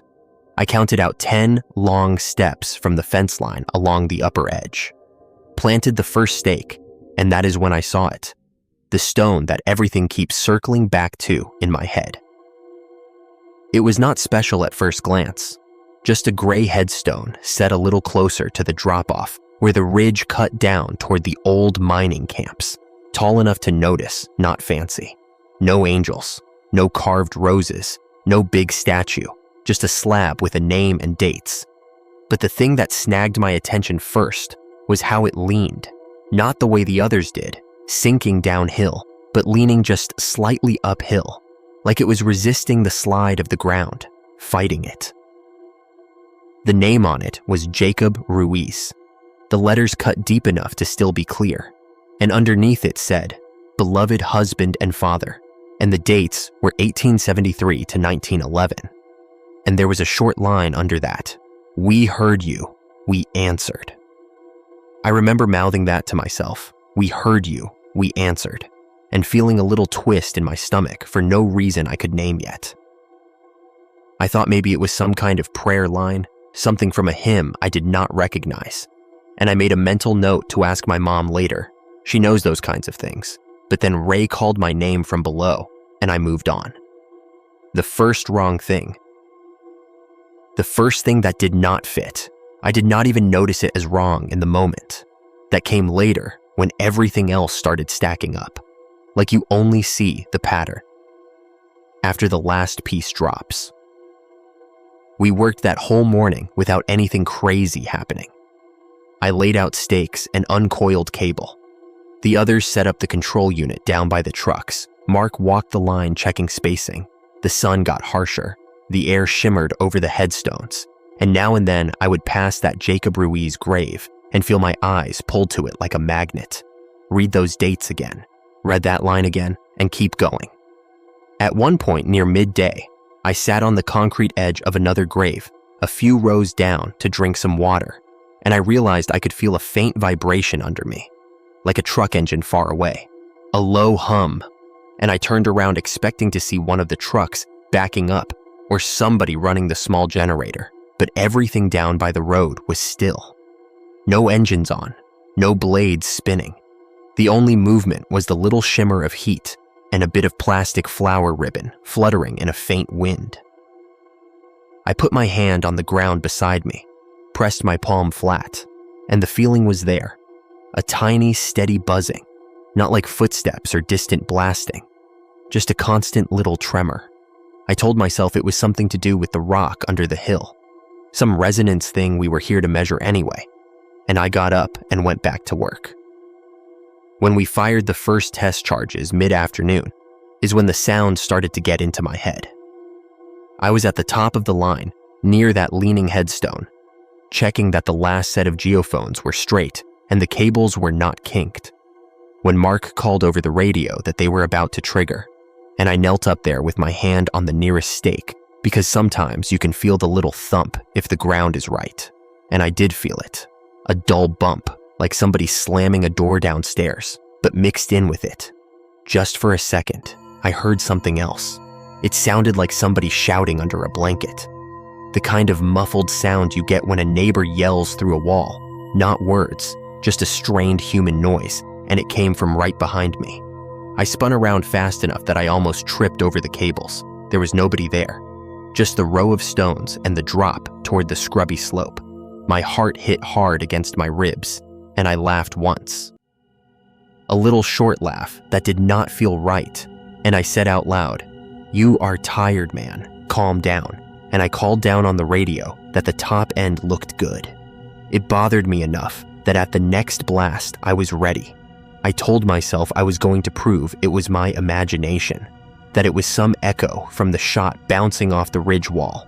So when Mark said ready again, I turned my head, looked straight at the row where the sound had seemed to come from, and I saw it. I saw the Ruiz headstone tremble. Not the way things shake when the ground does. Not a little dust bouncing, but the whole slab shivering like a phone on a table, like something inside it was pushing against the stone from the back. It rattled against its base, just the slightest clack, and the air around it seemed to buzz, and under the thump of the shot, there it was again, that muffled, stretched sound of somebody shouting with their mouth full. I do not know how long I stood there watching it, maybe 3 seconds, maybe 10. But by the time my brain caught up and told my feet to move, the vibration was gone. The headstone was still, and all that was left was the ringing in my ears and the dry taste in my mouth. I walked down to the trucks slower than I meant to when they called us in to check the first recordings. Mark was bent over the laptop in the back of the tan truck, scrolling through the waveforms, and he pointed at one little string of spikes and said, "See that? That is the reflection we were hoping for. Good, clean data." And I nodded like I understood, but I was not really looking at the screen. I was listening, trying to figure out if anybody else had heard what I heard. Finally, I asked, "Hey, did you feel anything weird on that last one? Like more vibration up top?" And Ray shrugged and said, "Hill shakes a little. That is what we are here for." And I said, "No, I mean, did you hear anything? Like a voice?" And he stopped what he was doing and glanced up at me, and there was something like a flicker in his eyes before he pushed it down and said, "Sound reflections get strange sometimes." And then he changed the subject so fast, it was like I had not spoken. Told Mark the generator was sounding rough, and he was going to check the filter. That flicker stuck with me all afternoon. We ran more lines, moved some units. The hours stretched in that way they do when the heat wears you out, and nobody mentioned anything else odd. But each time a shot went off, I found myself watching that one stone, and more than once I saw it quiver, just a little, not enough that you would notice if you were not staring. But I was, and every time I could almost make out something in the noise, like a syllable you can almost catch in another room. The day should have ended like any other. Pack up, drive back, complain about the dust and the pay. But right before we started loading gear, Mark realized one of the data loggers was missing. It should have been at the top of the line, up near the Ruiz grave. And I swore I had seen it when we did the last check, but when we walked the line, stepping carefully between stones, it was not there. We checked the truck beds, the cases, everywhere obvious, and nothing. Mark was not angry, but he was tight, like his jaw set in that way. Because those units are expensive and the company charges if you lose one. And he finally said, "All right, we have to go. We are losing light. We will look again tomorrow. Maybe somebody moved it and forgot." I stopped him and said, "I will run back up and check one more time. It will only take 5 minutes. I do not want to pay for that thing if it turns up under a bush." And he looked at the sky, weighed the light, and said, "Fine." Leave your phone so I know you do not just sit up there." And he laughed a little, but it did not quite reach his eyes. The others started packing the heavy cases into the trucks, engines turning over, doors slamming, and I jogged back up the slope alone, the air cooling just enough that the sweat on my neck felt clammy. The cemetery was quieter with everybody gone, not just quiet like no one talking, but quiet like a room after a fight, a stillness that feels loaded. The plastic flowers did not move anymore. The flag near the gate hung limp, and the sky over the ridge was sliding from yellow to that first grayish blue you get before the stars. I walked straight to the top of the line, boots crunching on gravel, eyes scanning for that missing logger, and when I got to the spot where it should have been, I stopped dead, because there it was, sitting neat as anything on the flat top of the Jacob Ruiz headstone. The cable was coiled around the base, like somebody had wrapped it carefully there, and the unit itself was propped up just enough that the little display screen, dark now, was facing the slope like a tiny blank face. I did not put it there. I knew I did not put it there. We do not put anything on grave markers. Mark is strict about that, and I would remember, but there it was. And my first thought, my normal thought, was that one of the guys was messing with me. Maybe Ray, maybe one of the younger techs, trying to spook the newish guy. But when I looked back down the hill toward the trucks, they were too far away. The sound of engines too steady, nobody watching me that I could see. I said, "Not funny, man," out loud, because that is what you say when you want whoever is doing something to show themselves. And the only answer was my own voice coming back weak from the slope. I stepped up to the headstone, closer than I had been all day, close enough to see the grain in the stone, the tiny chips at the edges of the letters, and I reached out to grab the logger, and the second my fingers touched the stone, the vibration hit like a live wire.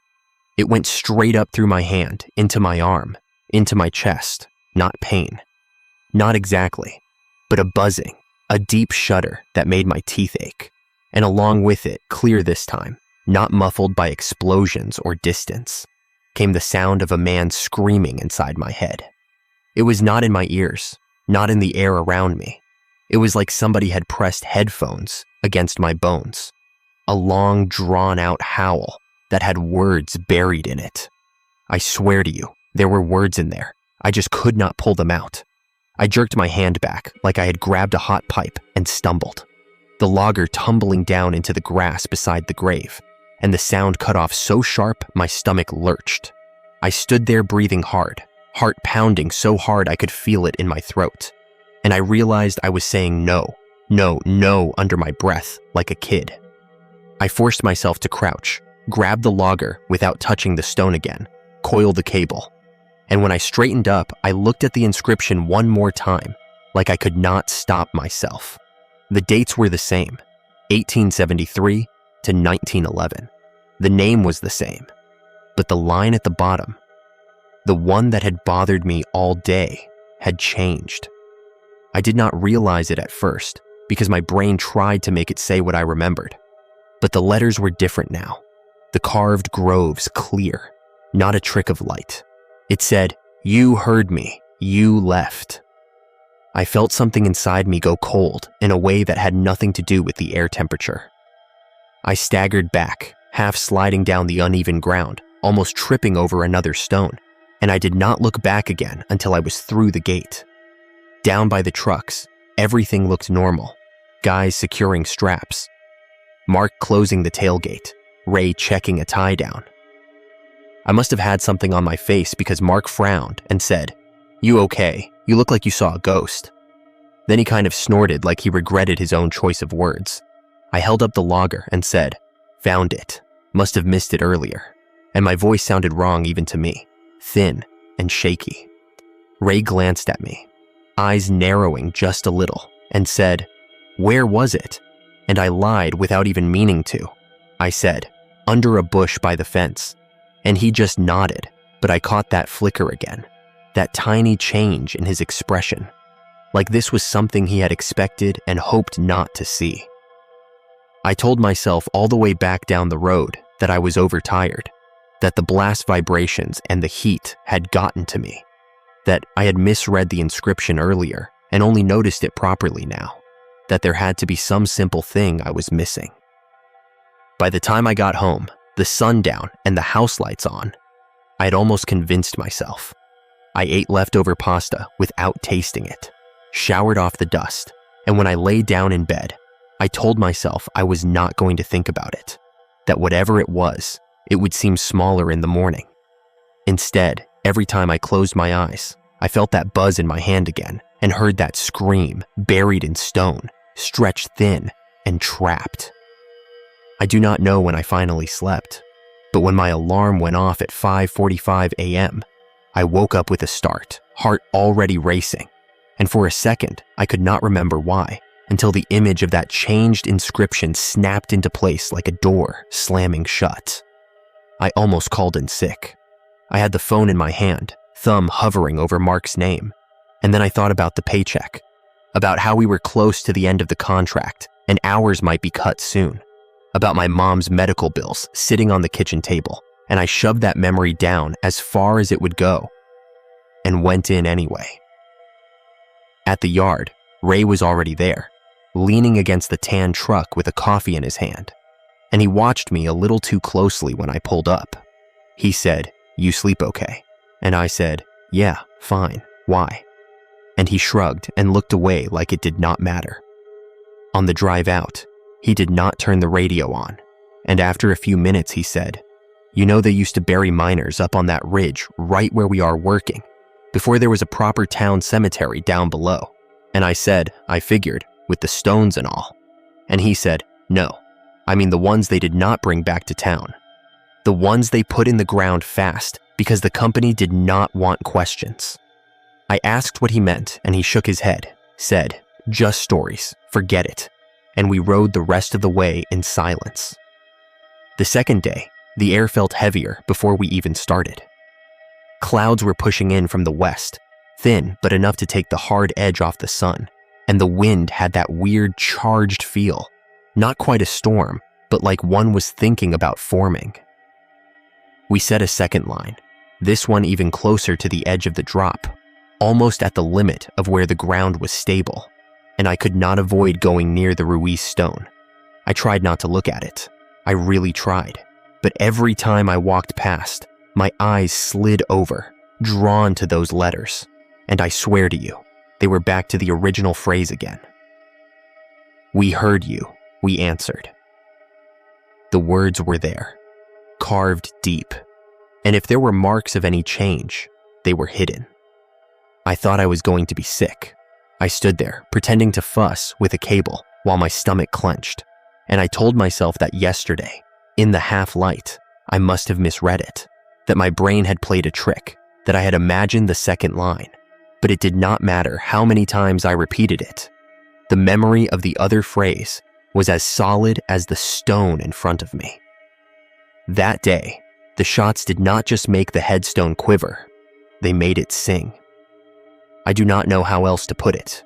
Each time the charge went off and the little ripple rolled through the hill, I could feel the vibration in my feet and in my teeth, and from the direction of that grave came this high, thin sound, just at the edge of hearing, not like the scream from when I had touched it, but like the echo of that, stretched out and distant. At one point, when Mark was busy down below and the others were dealing with a cable snag, I was up there alone, checking the top end, and I heard it even without a shot, a soft, steady moan, like air forced through a narrow crack. I walked toward it without meaning to, like someone pulling on a string tied around my chest. And when I got within a few feet, the sound swelled, and I realized it was not coming from around the stone, but from inside it. I stepped back, heart pounding, and that was when I noticed something else had changed. At the base of the headstone, where earth met concrete, the dirt was pushed up in a neat little ring, like you see around a gopher hole, a narrow raised ridge of loose soil all the way around the stone, as if something underneath had been pushing upward, pressing against the bottom of the marker. It was not like that yesterday. I would have seen it. I crouched down and touched the disturbed dirt with the back of my fingers, half expecting that deep vibration to punch up again.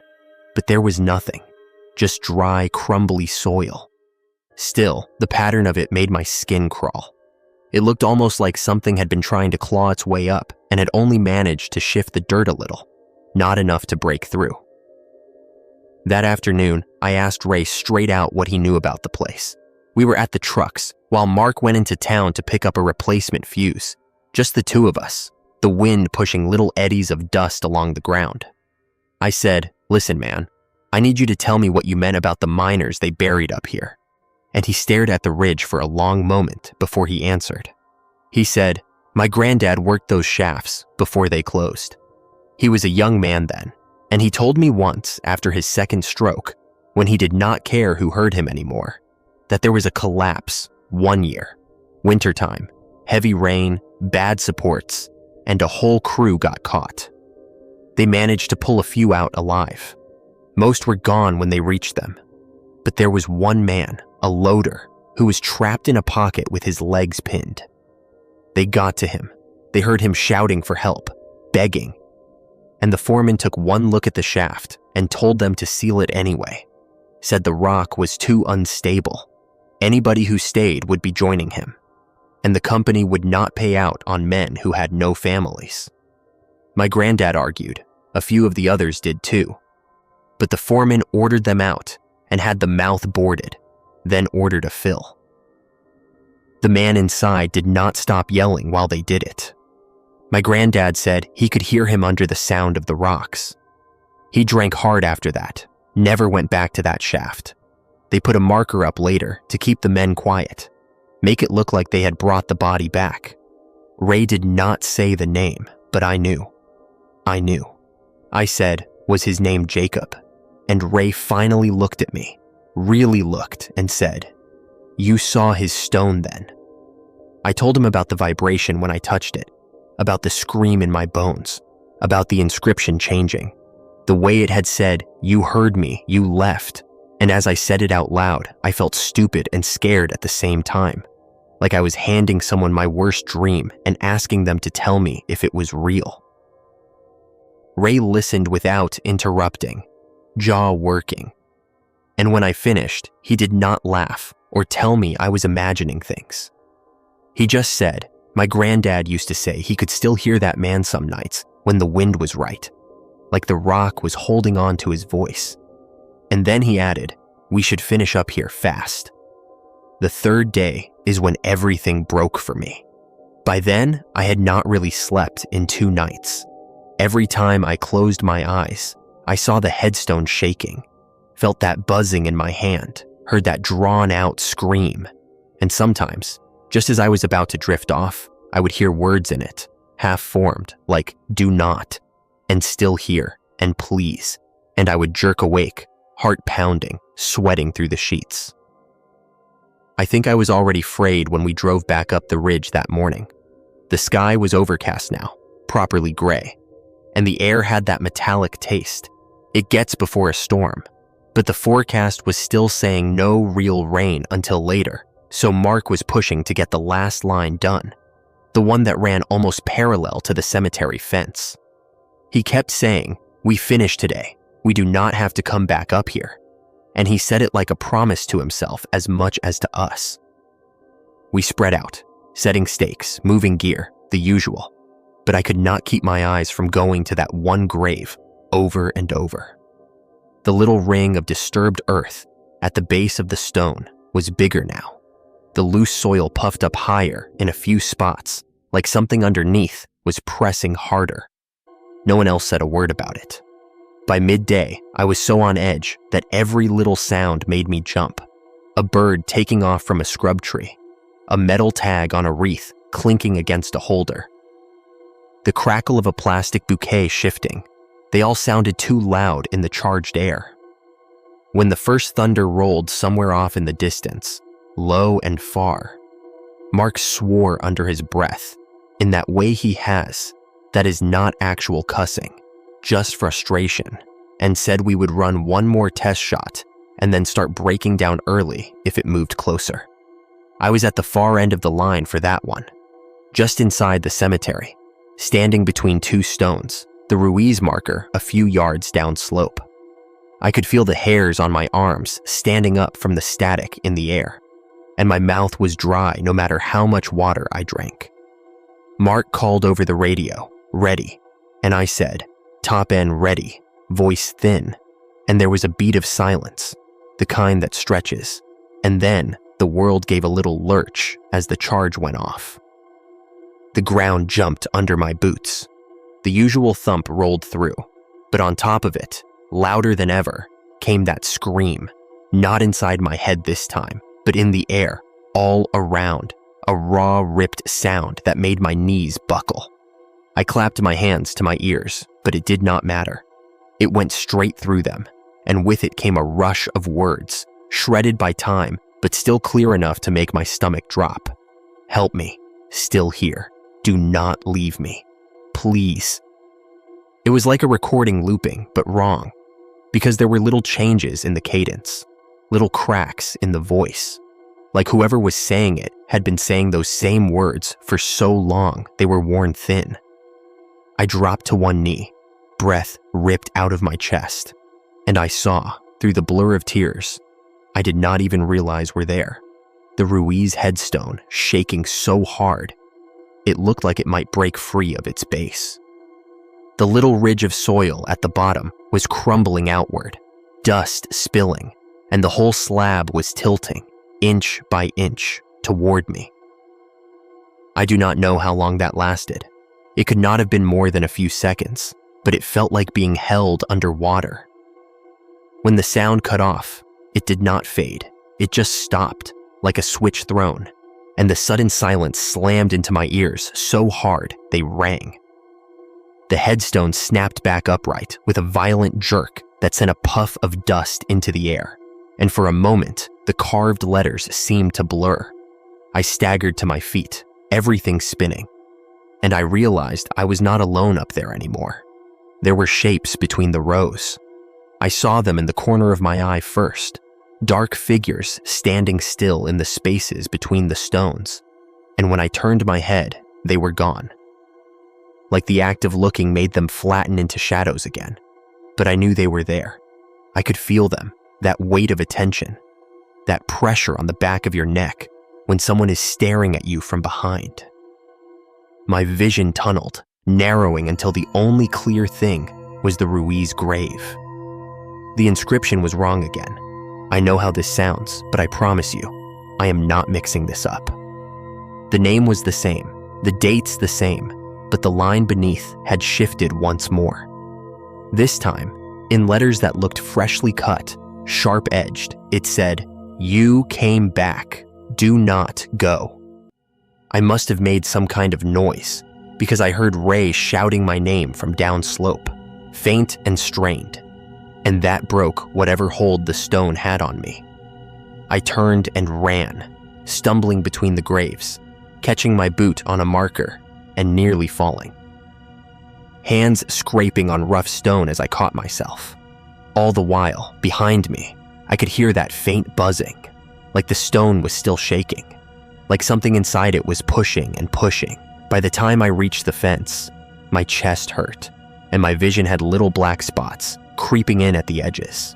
I gripped the chain link so hard the metal bit into my palms, sucking in dry breaths, and Ray grabbed my shoulder from the outside and said, "Easy, easy, man, breathe," and I flinched so hard I almost hit him. Mark trotted up a moment later, annoyed at first, saying, "What happened? Did you trip over your own feet?" But his face changed when he saw mine. He said, "You are white as a sheet," and he is not the kind of guy who says things like that for effect. I tried to explain, but the words would not come out right. I said something about the stone, about the sound, about the inscription changing, and I could see on his face that he did not want to hear it. Not that he did not believe me, exactly, but that he wanted this to be one of those things you do not acknowledge, so it does not become real. Finally, he said, "All right, we are done for today. Weather is moving in anyway. Pack it up," and he said it in a tone that shut down any argument. On the way down, as we loaded the trucks, I noticed something that still makes my stomach clench when I think about it. The missing data logger we had found on the grave the day before. The one I had picked up and sworn to myself I would never set near a headstone again. It was back in its case where I had put it. But the cable attached to it had a fine gray dust on it, the same color as the weathered stone. And there were tiny scratches along the plastic, like it had been pulled through a rough crack. I did not tell anyone. I could not. That night, I did not even try to sleep. I sat on the edge of my bed with the light on, hands clasped so tight they shook, listening to every little noise in the house. At some point, maybe around 1 a.m, I realized the faint vibration I thought I felt in the floor was not the fridge cycling, not traffic on the highway. It was the same low buzz I had felt through the stone, carried along the rock that runs under the whole town. I could hear something under it too, a murmur too low to make out, like a voice at the bottom of a well. I got in my truck and drove without really deciding to, all the way out past the last streetlights, up the familiar turns to the base of the ridge. And that is how I ended up where I am right now, parked by the main gate with the engine off, phone in my hand, talking into the dark. I told myself I was only coming out here to prove that there was nothing more to it. That in the middle of the night, with no work, no shots, no gear, the cemetery would just be a quiet place for the dead like it is supposed to be. But the second I turned off the engine and the headlight beams died against the fence, I felt it, that hum, stronger than ever, thrumming under my boots as soon as I stepped out. There are no lights up there now. The little solar lamps people leave on the graves have mostly gone out. Maybe the batteries are low, and the ridge is just a dark shape against a slightly less dark sky. The town lights below look far away, like another world. The gate is locked at night. They put a heavy chain through it after some kids spray-painted a couple of stones last year. But standing here, I do not need to go in to know that the Ruiz stone is not where it was. I can feel it, closer than it should be, like it has inched downhill with every tremor, every shot, every remembered scream, dragged slowly toward whatever voice might answer it. I keep hearing little sounds behind the fence, gravel crunching softly, like someone walking between the rows. But whenever I shine my flashlight through the chain link, there is nothing there, just the uneven shapes of stones and a few faded flower arrangements.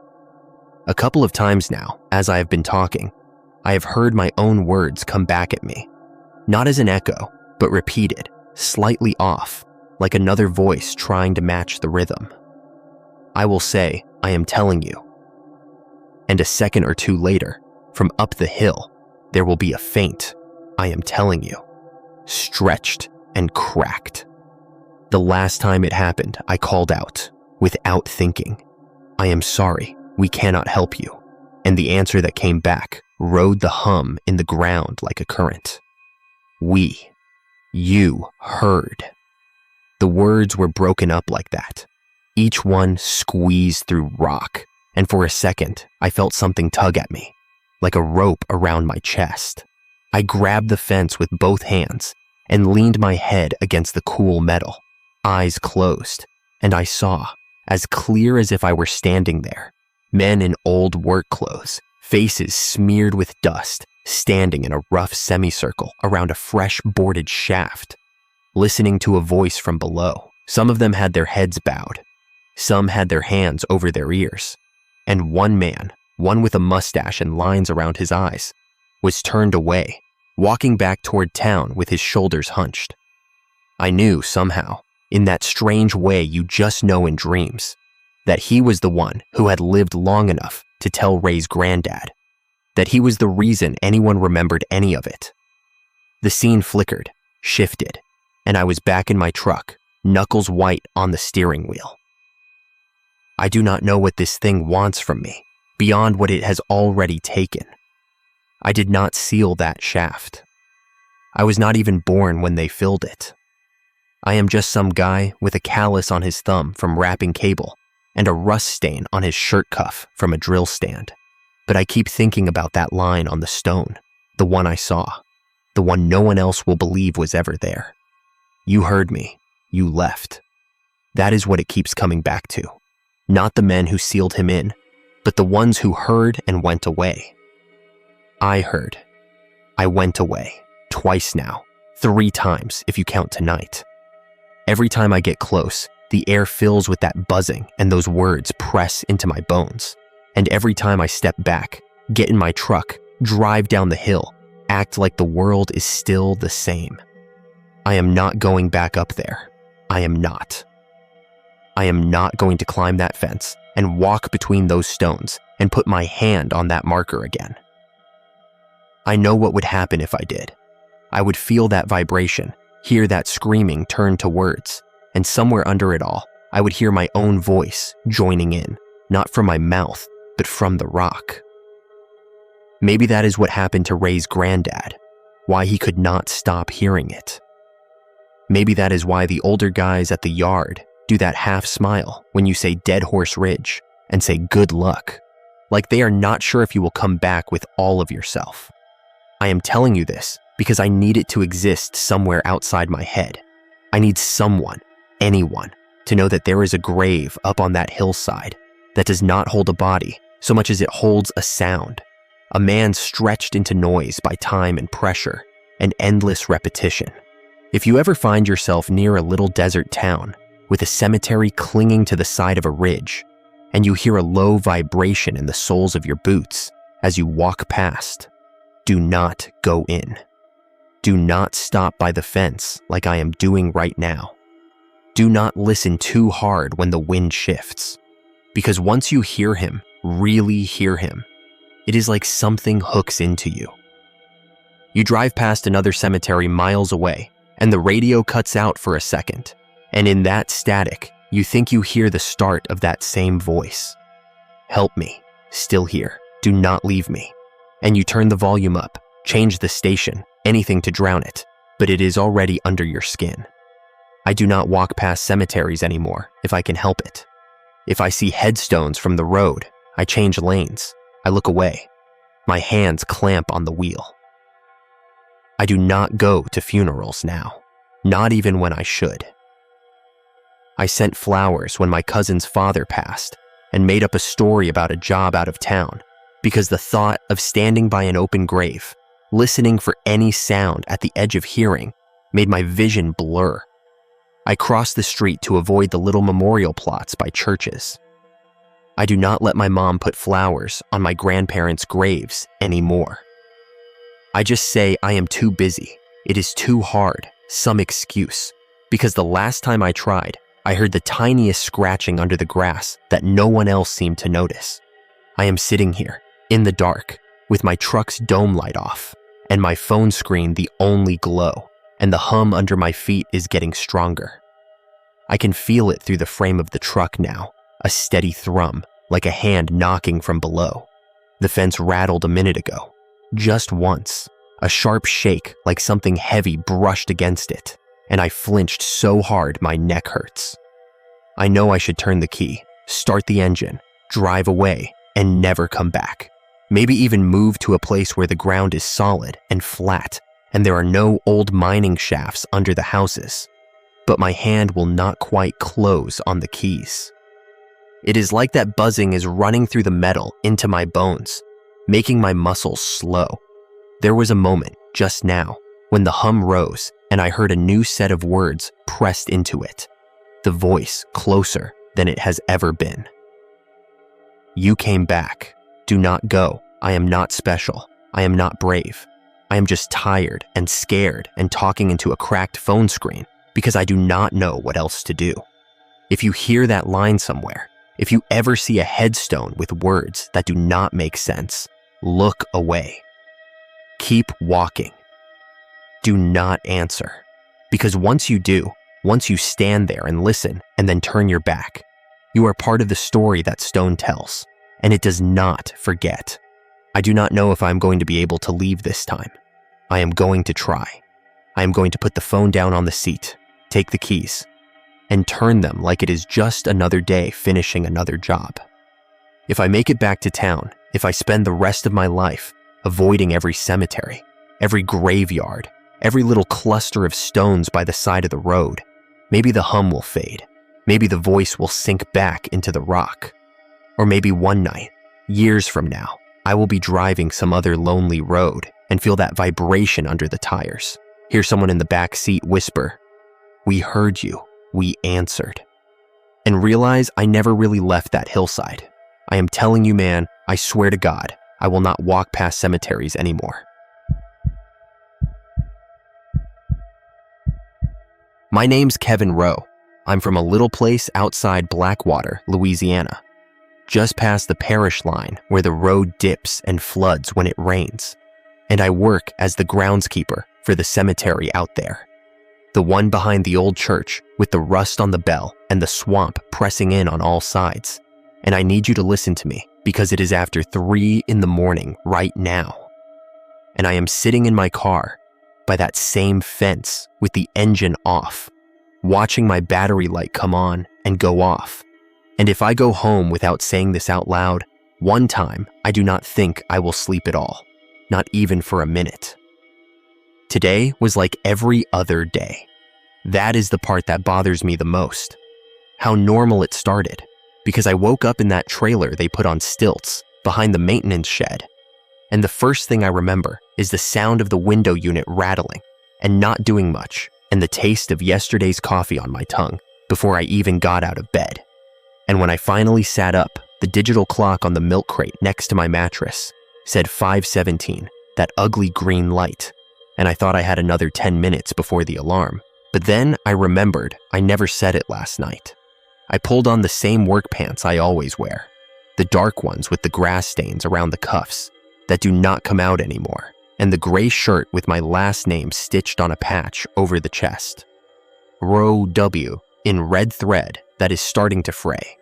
And there is a little brown spot near the buttons from when I dropped gravy on it a few weeks back. I told myself again I should ask Mr. Dalton for a new shirt, but I never do. I just keep washing this one and putting it back on. I boiled eggs last night like I always do, so I peeled 2 of them over the sink and ate them standing there while the coffee machine dripped slow, watching a line of tiny ants move along the crack where the counter pulls away from the wall. I put the same thing in my cooler as I always do. 2 ham sandwiches in plastic bags, 1 apple that has a soft spot on one side, and that little carton of chocolate milk I buy from the gas station because it makes the afternoon go easier. And I checked my phone, and it was 5:42 when I stepped off the trailer steps and the boards creaked under my weight. The air already felt wet even though the sun was not up yet. The kind of heavy air that sticks to you and makes your shirt feel wrong on your back. And the frogs out by the ditch were still loud. I walked past the maintenance shed, unlocked it, switched on the light, and it flickered twice before it stayed on and showed me the same tools leaning in the same places. The mower, the trimmer, the shovels stacked in the corner, the dirt on the floor that never really sweeps up clean. It smelled like gas and old grass and that oily smell from the chainsaw. I pulled the work log off the nail on the wall and checked the notes from yesterday, and I had written my own handwriting back at myself. Level plot 19. After storm, check south fence, sinkhole. And then under that from the office lady, there was a note. City called about complaint. Someone said, family plot sank. Please address. It was what I expected because we had that big storm 2 nights ago. The one that made the water in the ditch slap up against the culvert and made the church parking lot look like a shallow pond when the lightning flashed.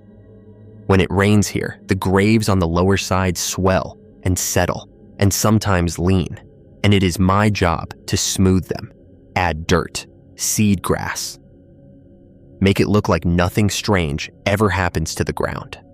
I punched in on the old rusty time clock they keep on the back wall, even though nobody checks it much, and the stamp said 5:59.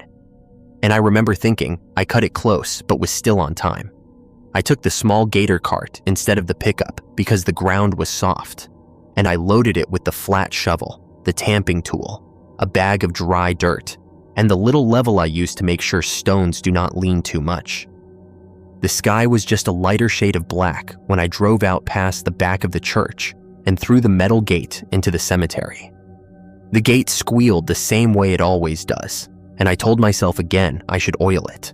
And as the tires rolled over the gravel, I could hear it crunch under me. That sound I used to like because it meant I was alone and the day was starting slow. That cemetery is not big, not like the ones you see in cities. It is a small town place with old headstones leaning different ways, angels with broken noses, some names worn down so much I have to squint to make them out when people ask, and plastic flowers stuck into the ground that have faded to the same grayish color. There is a low chain link fence on the side that faces the road, and on the other sides, it just gives up to the swamp. Trees with roots in the water, and that green film on top that looks solid until you step in it and go down to your knees. There is a smell that hangs there most mornings. Part wet dirt, part rotting leaves, part something metal from the water.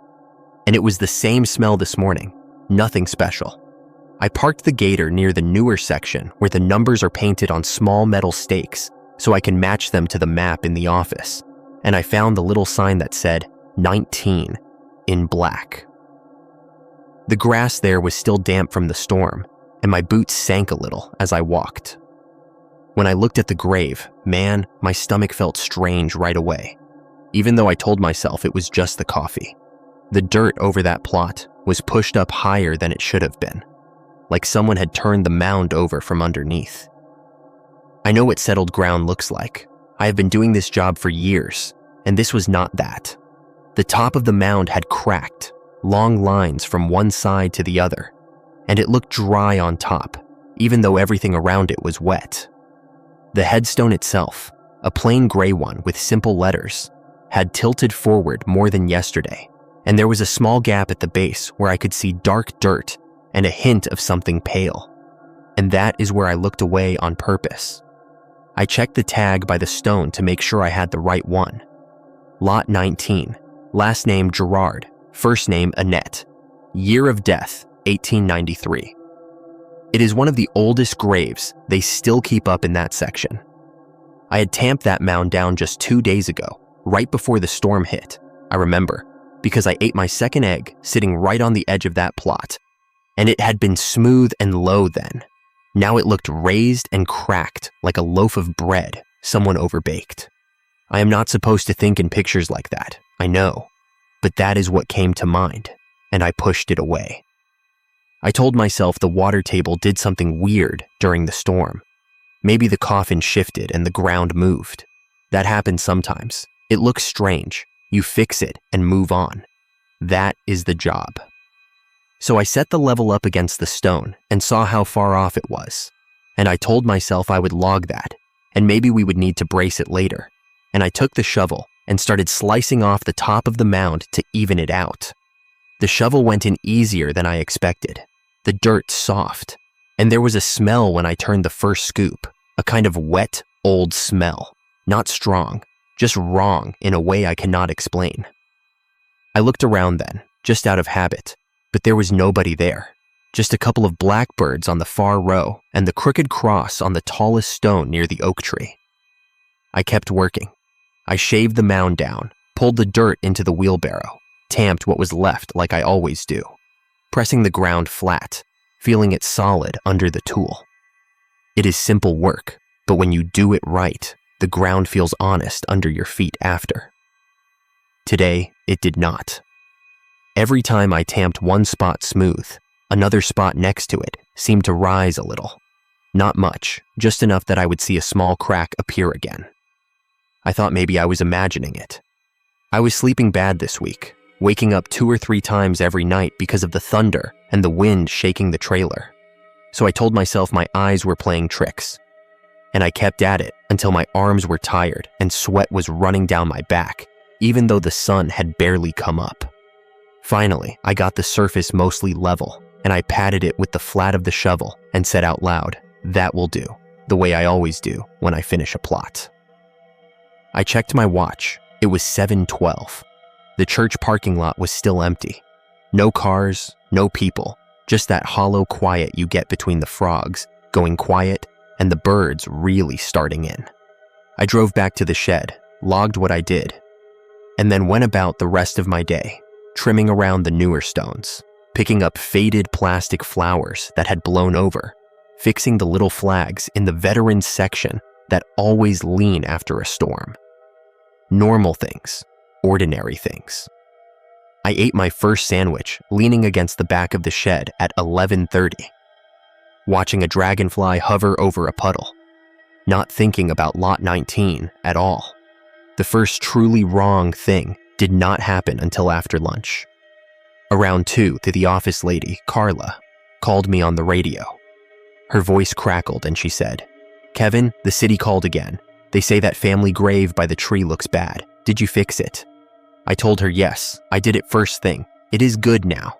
She was quiet for a second and then said, "Well, someone just drove by and took a picture and sent it in. And they say the ground looks like a bad molehill. Their words, not mine. Can you go look again?"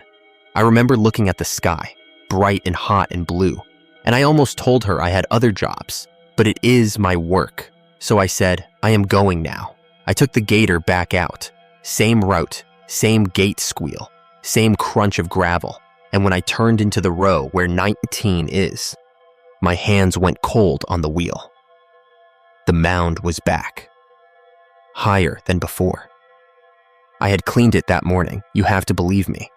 It was flat, I tamped it down, and now at 2 in the afternoon it was raised again. The dirt cracked in a different pattern, like something under it had pushed up hard and then stopped. There were footprints in the damp grass around it. More than just mine, small ones and big ones. Some half prints, like whoever made them, did not finish the step. I got out and looked around, expecting to see someone. Maybe the family that had complained, maybe kids playing a prank. But the whole place was empty. No cars by the church, no one on the road. Just that heat that makes the air wobble and the sound of one crow in the tree. I walked closer and saw something that made my chest feel tight. Near the base of the stone, right where that gap had been, was a little line in the dirt, a groove that ran from under the stone down the mound and into the grass. Thin but deep, like something hard had been dragged along the soil from inside, pushing outward. I crouched down and touched it with my fingers. The dirt was dry and warm on top, but under it, in the groove, it was cooler, almost damp. My hand shook. I told myself the coffin shifted. Maybe one of the metal pieces scraped. I know how they look inside. I have seen coffins before they go in the ground. They have handles and braces, and sometimes they rust and move. That was an explanation I could hold on to, so I took it. I told myself not to be a child, not to start making stories about things. I shook my head and started the whole process over again. I shaved the mound, moved the dirt, tamped it. Harder this time, sweating so much my shirt stuck to my chest. I even went back to the shed and brought out extra dirt, the thick kind we use to fill sinkholes, and I added that over the top so it would pack down solid. By the time I was done, the grave looked good. If you drove by from the road, you would not see anything strange, just one more old stone in a row of old stones. I stepped back, wiped my forehead, and said, "There, that is that." Kind of talking to the stone, kind of talking to myself. I checked my watch, 3:06. A mosquito landed on my hand, and I slapped it and left a little smear of blood that might have been mine. Might not. I walked the rest of the grounds after that and tried not to think about it. I cleaned the trash can by the side gate. I fixed the bent hinge on the tool locker behind the columbarium. I said hello to an older man visiting his wife's grave and answered his question about where the new section was going to be if the town ever approved it. Little things. The sun dropped a little. The shadows of the stones got longer and sharper. I put the tools away around 4:30, signed the log, and was about to lock up when I heard it for the first time. It was a sound like something heavy sliding across wet boards, only slower, with a little stop and start in it. A drag, stop, drag. Stop sound, coming from the direction of the back fence where the swamp water comes right up to the last row. I stood in the doorway of the shed and listened, and for a second, I thought it was a boat maybe, someone pulling a pirogue through the shallows. But it did not have the right rhythm, and there was no motor sound, no voices, just that dragging. I told myself it was a branch in the water, stirred up by a fish or something, and I went to lock the shed anyway, but my hand missed the lock the first time because it shook. I drove the gator back to the trailer, cooked a frozen dinner in the microwave, and turned on the small television I keep on a crate, but I could not tell you what I watched. It was just noise and light. My mind kept going back to that mound, how fast it had come back up, how wrong the dirt felt under the tamping tool. I told myself I would check it one more time before dark, just to prove to myself it was fine. That was the mistake. Man, I swear to God, that was the moment I should have just stayed inside. I grabbed my flashlight from the hook by the door, even though there was still some light outside, and I walked on foot this time, past the shed, through the gate, into the rows that are so familiar to me, I could walk them with my eyes closed. The light was that late kind, where everything looks sharper but also flat, and the shadows between stones look darker than they should. The air had cooled a little, but it was still heavy. When I turned the corner and saw Lot 19 again, my legs all but stopped. The mound was higher than it had been even at 2. The dirt bulged in the middle and had cracked open in one long line, straight from the headstone to the far edge. And down in that crack, the earth was black. Not just dark, but black in a way that made me think of deep water, even though I knew it was just dirt. The headstone had come forward another inch, leaning so far that I put my hand out to steady it on instinct, like it was going to fall. When I touched the stone, it felt warm, warmer than the air, and I pulled my hand back quick. My flashlight was still hanging at my side, but I clicked it on then anyway, shining it right into the crack. The beam caught something pale down there. Not wood, not rock, something with lines in it. I told myself, coffin lid. You are seeing the edge of the coffin lid. That is all. The dirt shifted, and now you can see where the box is, and you need to call the office and tell them we might have to reset the burial. That is what I should have done probably, just turned around and used the phone in the trailer. But instead, I knelt down and set the flashlight near the crack so it shone in, and I started working the shovel around the edges, taking off dirt in careful slices. There are rules about exhuming and disturbing graves, I know that. I am not supposed to open anything without paperwork, but I told myself I was just relieving pressure on the coffin so it would not break. I told myself I was preventing a bigger problem.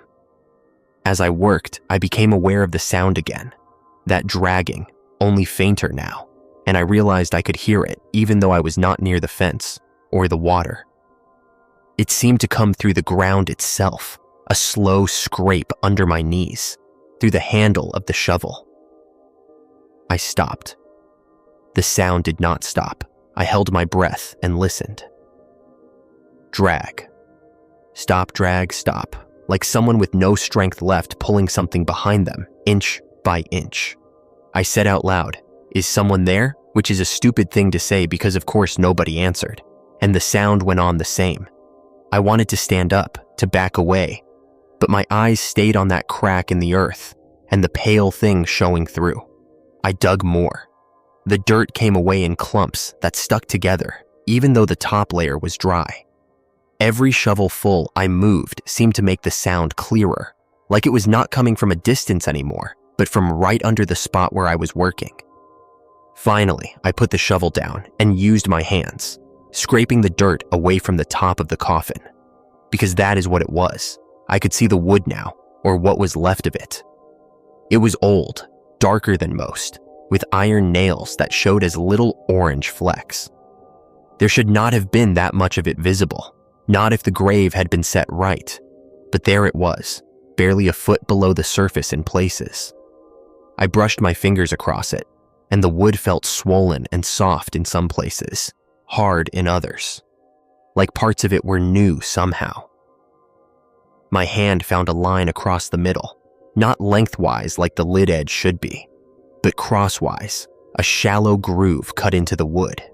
It ran from one side to the other, and when I curled my fingers into it, they fit almost perfectly, like it had been made by something with hands, dragging over and over in the same path. I jerked my hand back, heart pounding. I told myself it was just water damage, that the wood grains had lifted and formed that pattern. But even as I said it in my head, I did not believe it. I picked up the flashlight and shone it closer, right along the line. There were smaller lines within it, 4 in a row, then a gap, then 4 more, shallow but sharp at the edges. And at the end of the groove, they hooked down slightly, like whatever made them had curled at the last pull. I know what scratches from tools look like. These were not that. I stood up so fast I almost spilled the light into the hole. I told myself I was done, that I had seen enough, that I would call someone in the morning and they could bring in a crew and deal with it. The dragging sound had stopped at some point, and I only noticed when the silence came down heavy on me, thick and full, even though there were still birds somewhere and a car far away on the road. It felt like the cemetery was holding its breath. I stepped back from the grave, and that was when the headstone moved. It was small, but I saw it, the top edge shifting another fraction forward, the base rocking in the dirt I had only this morning packed tight, and a fresh crack opened between the base and the mound with a soft crumble sound. I am telling you, man, the stone moved like someone under it had pressed up against it. I backed up another step. My boot heel caught the edge of a lower stone behind me, and I almost went over. I did not fall, though. I caught myself and stood there panting, staring at that grave. I wanted to run. Every part of me said, turn around and run back to the trailer and shut the door and turn on all the lights. But I did not. I walked around instead, slow, checking the other graves, checking the ground, trying to prove to myself that if something strange was happening, it was happening everywhere, that it was something with the soil or the water table. All the other mounds looked the way they should. Some had settled a little, some leaned, some were damp, some dry, but none of them bulged up like 19. None of them had cracks that went straight to the coffin. None of them made my skin crawl when I looked at them. I went back to the grave again because I could not help it.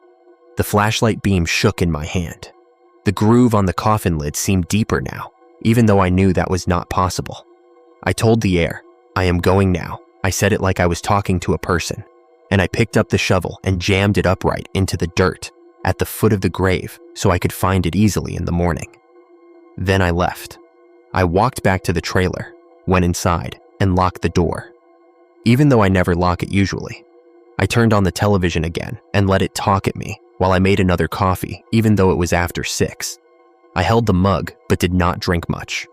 At some point, it got dark outside. The frogs started up again. The air conditioner rattled and hummed and pushed out air that did not feel any cooler. I told myself I would not look out the window. I looked out the window anyway.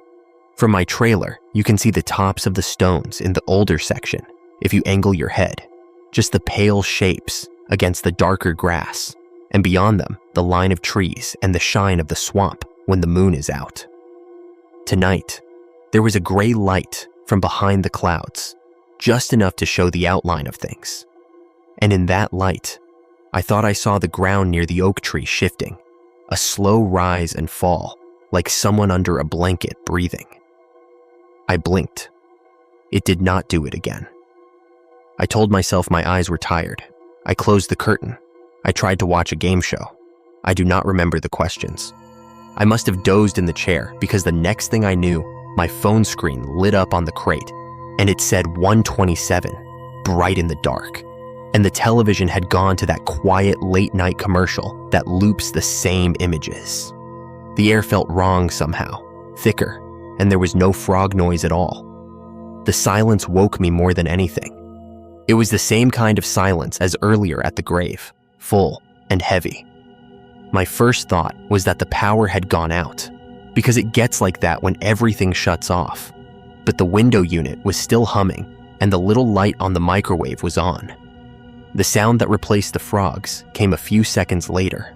It was the dragging again, only louder now, clearer, coming from outside, from the direction of the cemetery. Drag. Stop. Drag, stop. With just enough pause to make you picture the effort in between. I told myself it was an animal, maybe a big one, a gator moving through the grass, hauling itself from one low, wet spot to another.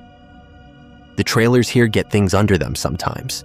Raccoons, strays, even once a hog. I listened for the scrape on the stilts that would mean something was under my floor, but the sound stayed at a distance. Not under me, not right at the wall, just out in the direction of the stones. I tried to ignore it. I tried to tell myself stories about gators and branches and anything else. It kept going, slow, steady, coming closer. I stood up without wanting to. My legs just did it. I found myself walking to the window, fingers on the curtain. I did not want to look, but I also could not stand not knowing if something out there was moving. I pulled the curtain back a little and looked through the glass. At first, I did not see anything. The graves were there, in the gray light, rows of them, leaning and straight, some with flowers that looked black in the dim. The trees were still. The swamp water had a narrow line of reflected sky. Nothing moved. I almost let myself believe it had all been in my head, that the dragging was my own heartbeat. Then my eyes went to the left, to the row where 19 sits, and I saw it. The ground around that grave was disturbed, not in straight lines like mower marks, but in a wide, messy half circle, lighter where the sod had been pulled back, darker where the dirt underneath had been turned. The mound itself looked taller. I could tell even from here, and there was something leaning against the headstone, something long and dark. For a second, I thought it was a branch that had fallen from the oak. Then it moved. It did not move much, just a small shift, and the headstone rocked with it. The dragging sound came again, and I realized I had been watching the shovel. The shovel I had left stuck in the ground at the foot of the grave was now at the side, its handle pressed between the stone and the earth, and it was moving down, inch by inch, like someone unseen was pulling on it from the coffin side, trying to wedge it further under the base. The metal blade scraped along the stone every few seconds. That was the sound. Drag, stop, drag, stop. I swear to God, there was no one there. Nobody standing by the grave, nobody crouched, nobody moving around in the grass. Just that tool shifting on its own, fighting the weight of the stone. I dropped the curtain.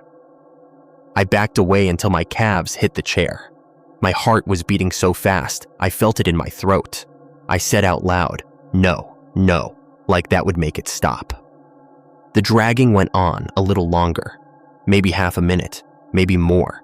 Then there was a dull thud that I felt more than heard, through the stilts and the floor.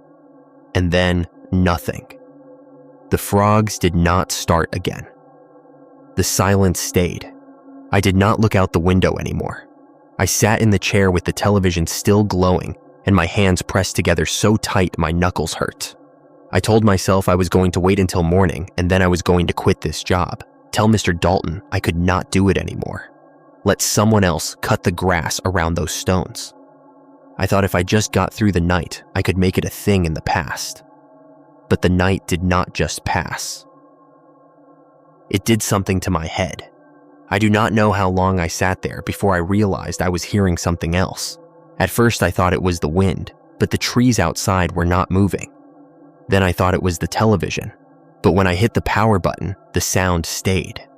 It was the soft rattle of something against the underside of the trailer, a light, uneven tapping, like someone was brushing handfuls of dirt upward against the floorboards. Not hard enough to bang, just enough to let me know where they were.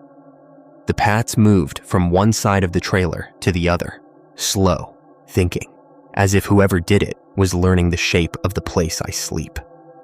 I sat there, not breathing, feeling each touch through my feet. I wanted to run outside and shine the flashlight under the trailer and prove it was an animal. I did not move. I think I knew on some level that whatever I would see would not make me feel better. The tapping stopped near the corner where my bed sits.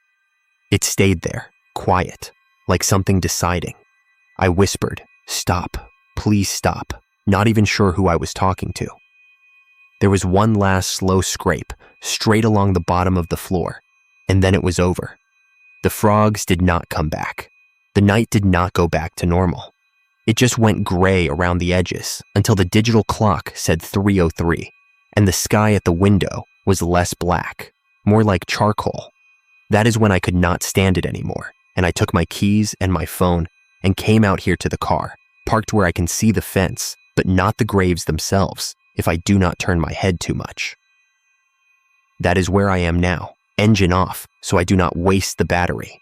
Just the dome light on for a while earlier until it shut itself off. Every time a little noise happens, a branch shift or a bird, I jump. I keep thinking about that grave. You probably think the next part of the story is me going back in daylight, opening it up all the way, finding something down there with answers. That is not what happened. When the office opens and the sun is up enough, I will call and tell them there is a problem with Lot 19 and we need a crew and permits. They will bring people in fancy coveralls and masks, and they will set up a canopy and they will move the headstone and dig with shoring boards and all of that. And they will maybe tell me about rotten wood and gases and shifting soil, and I will nod and agree and sign papers. I do not think any of that will change what I already saw. I saw claw marks on the inside of a coffin lid that is too close to the surface. I saw a tool move on its own like a hand was on it, working for hours I could not see. I heard something drag itself through the ground from the swamp side to under my trailer. There is something else too, something that will not leave my head.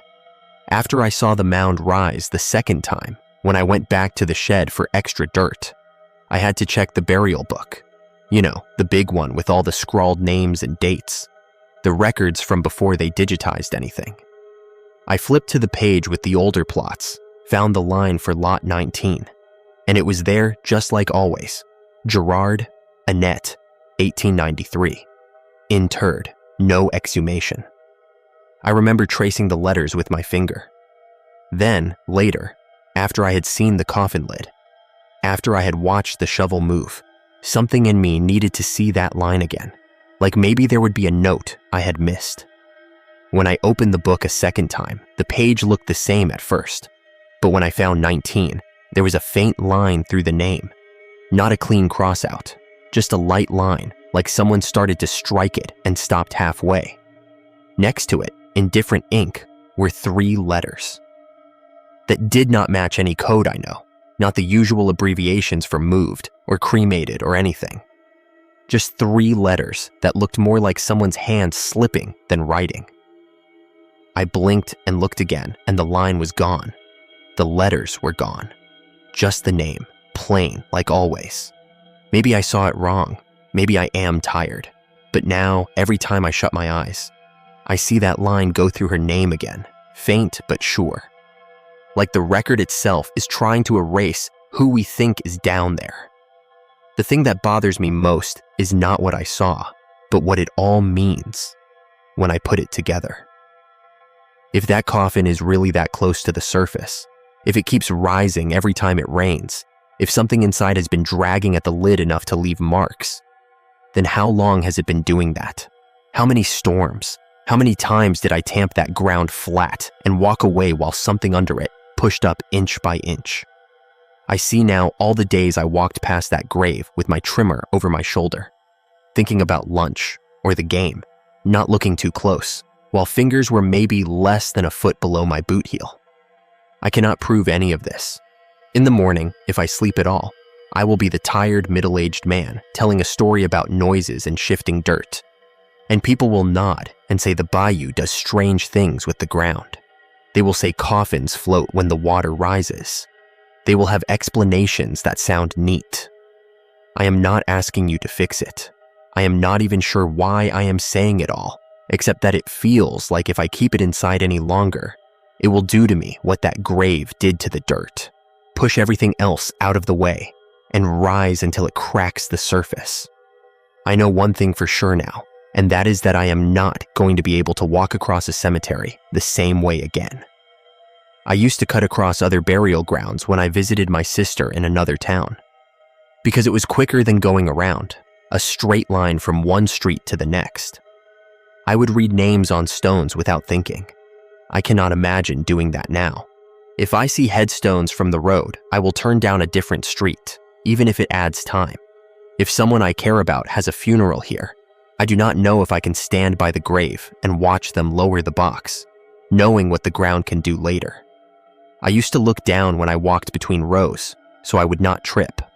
Now I will be looking down for different reasons, watching for cracks, for bulges, for any sign that the earth is not finished with what it was given.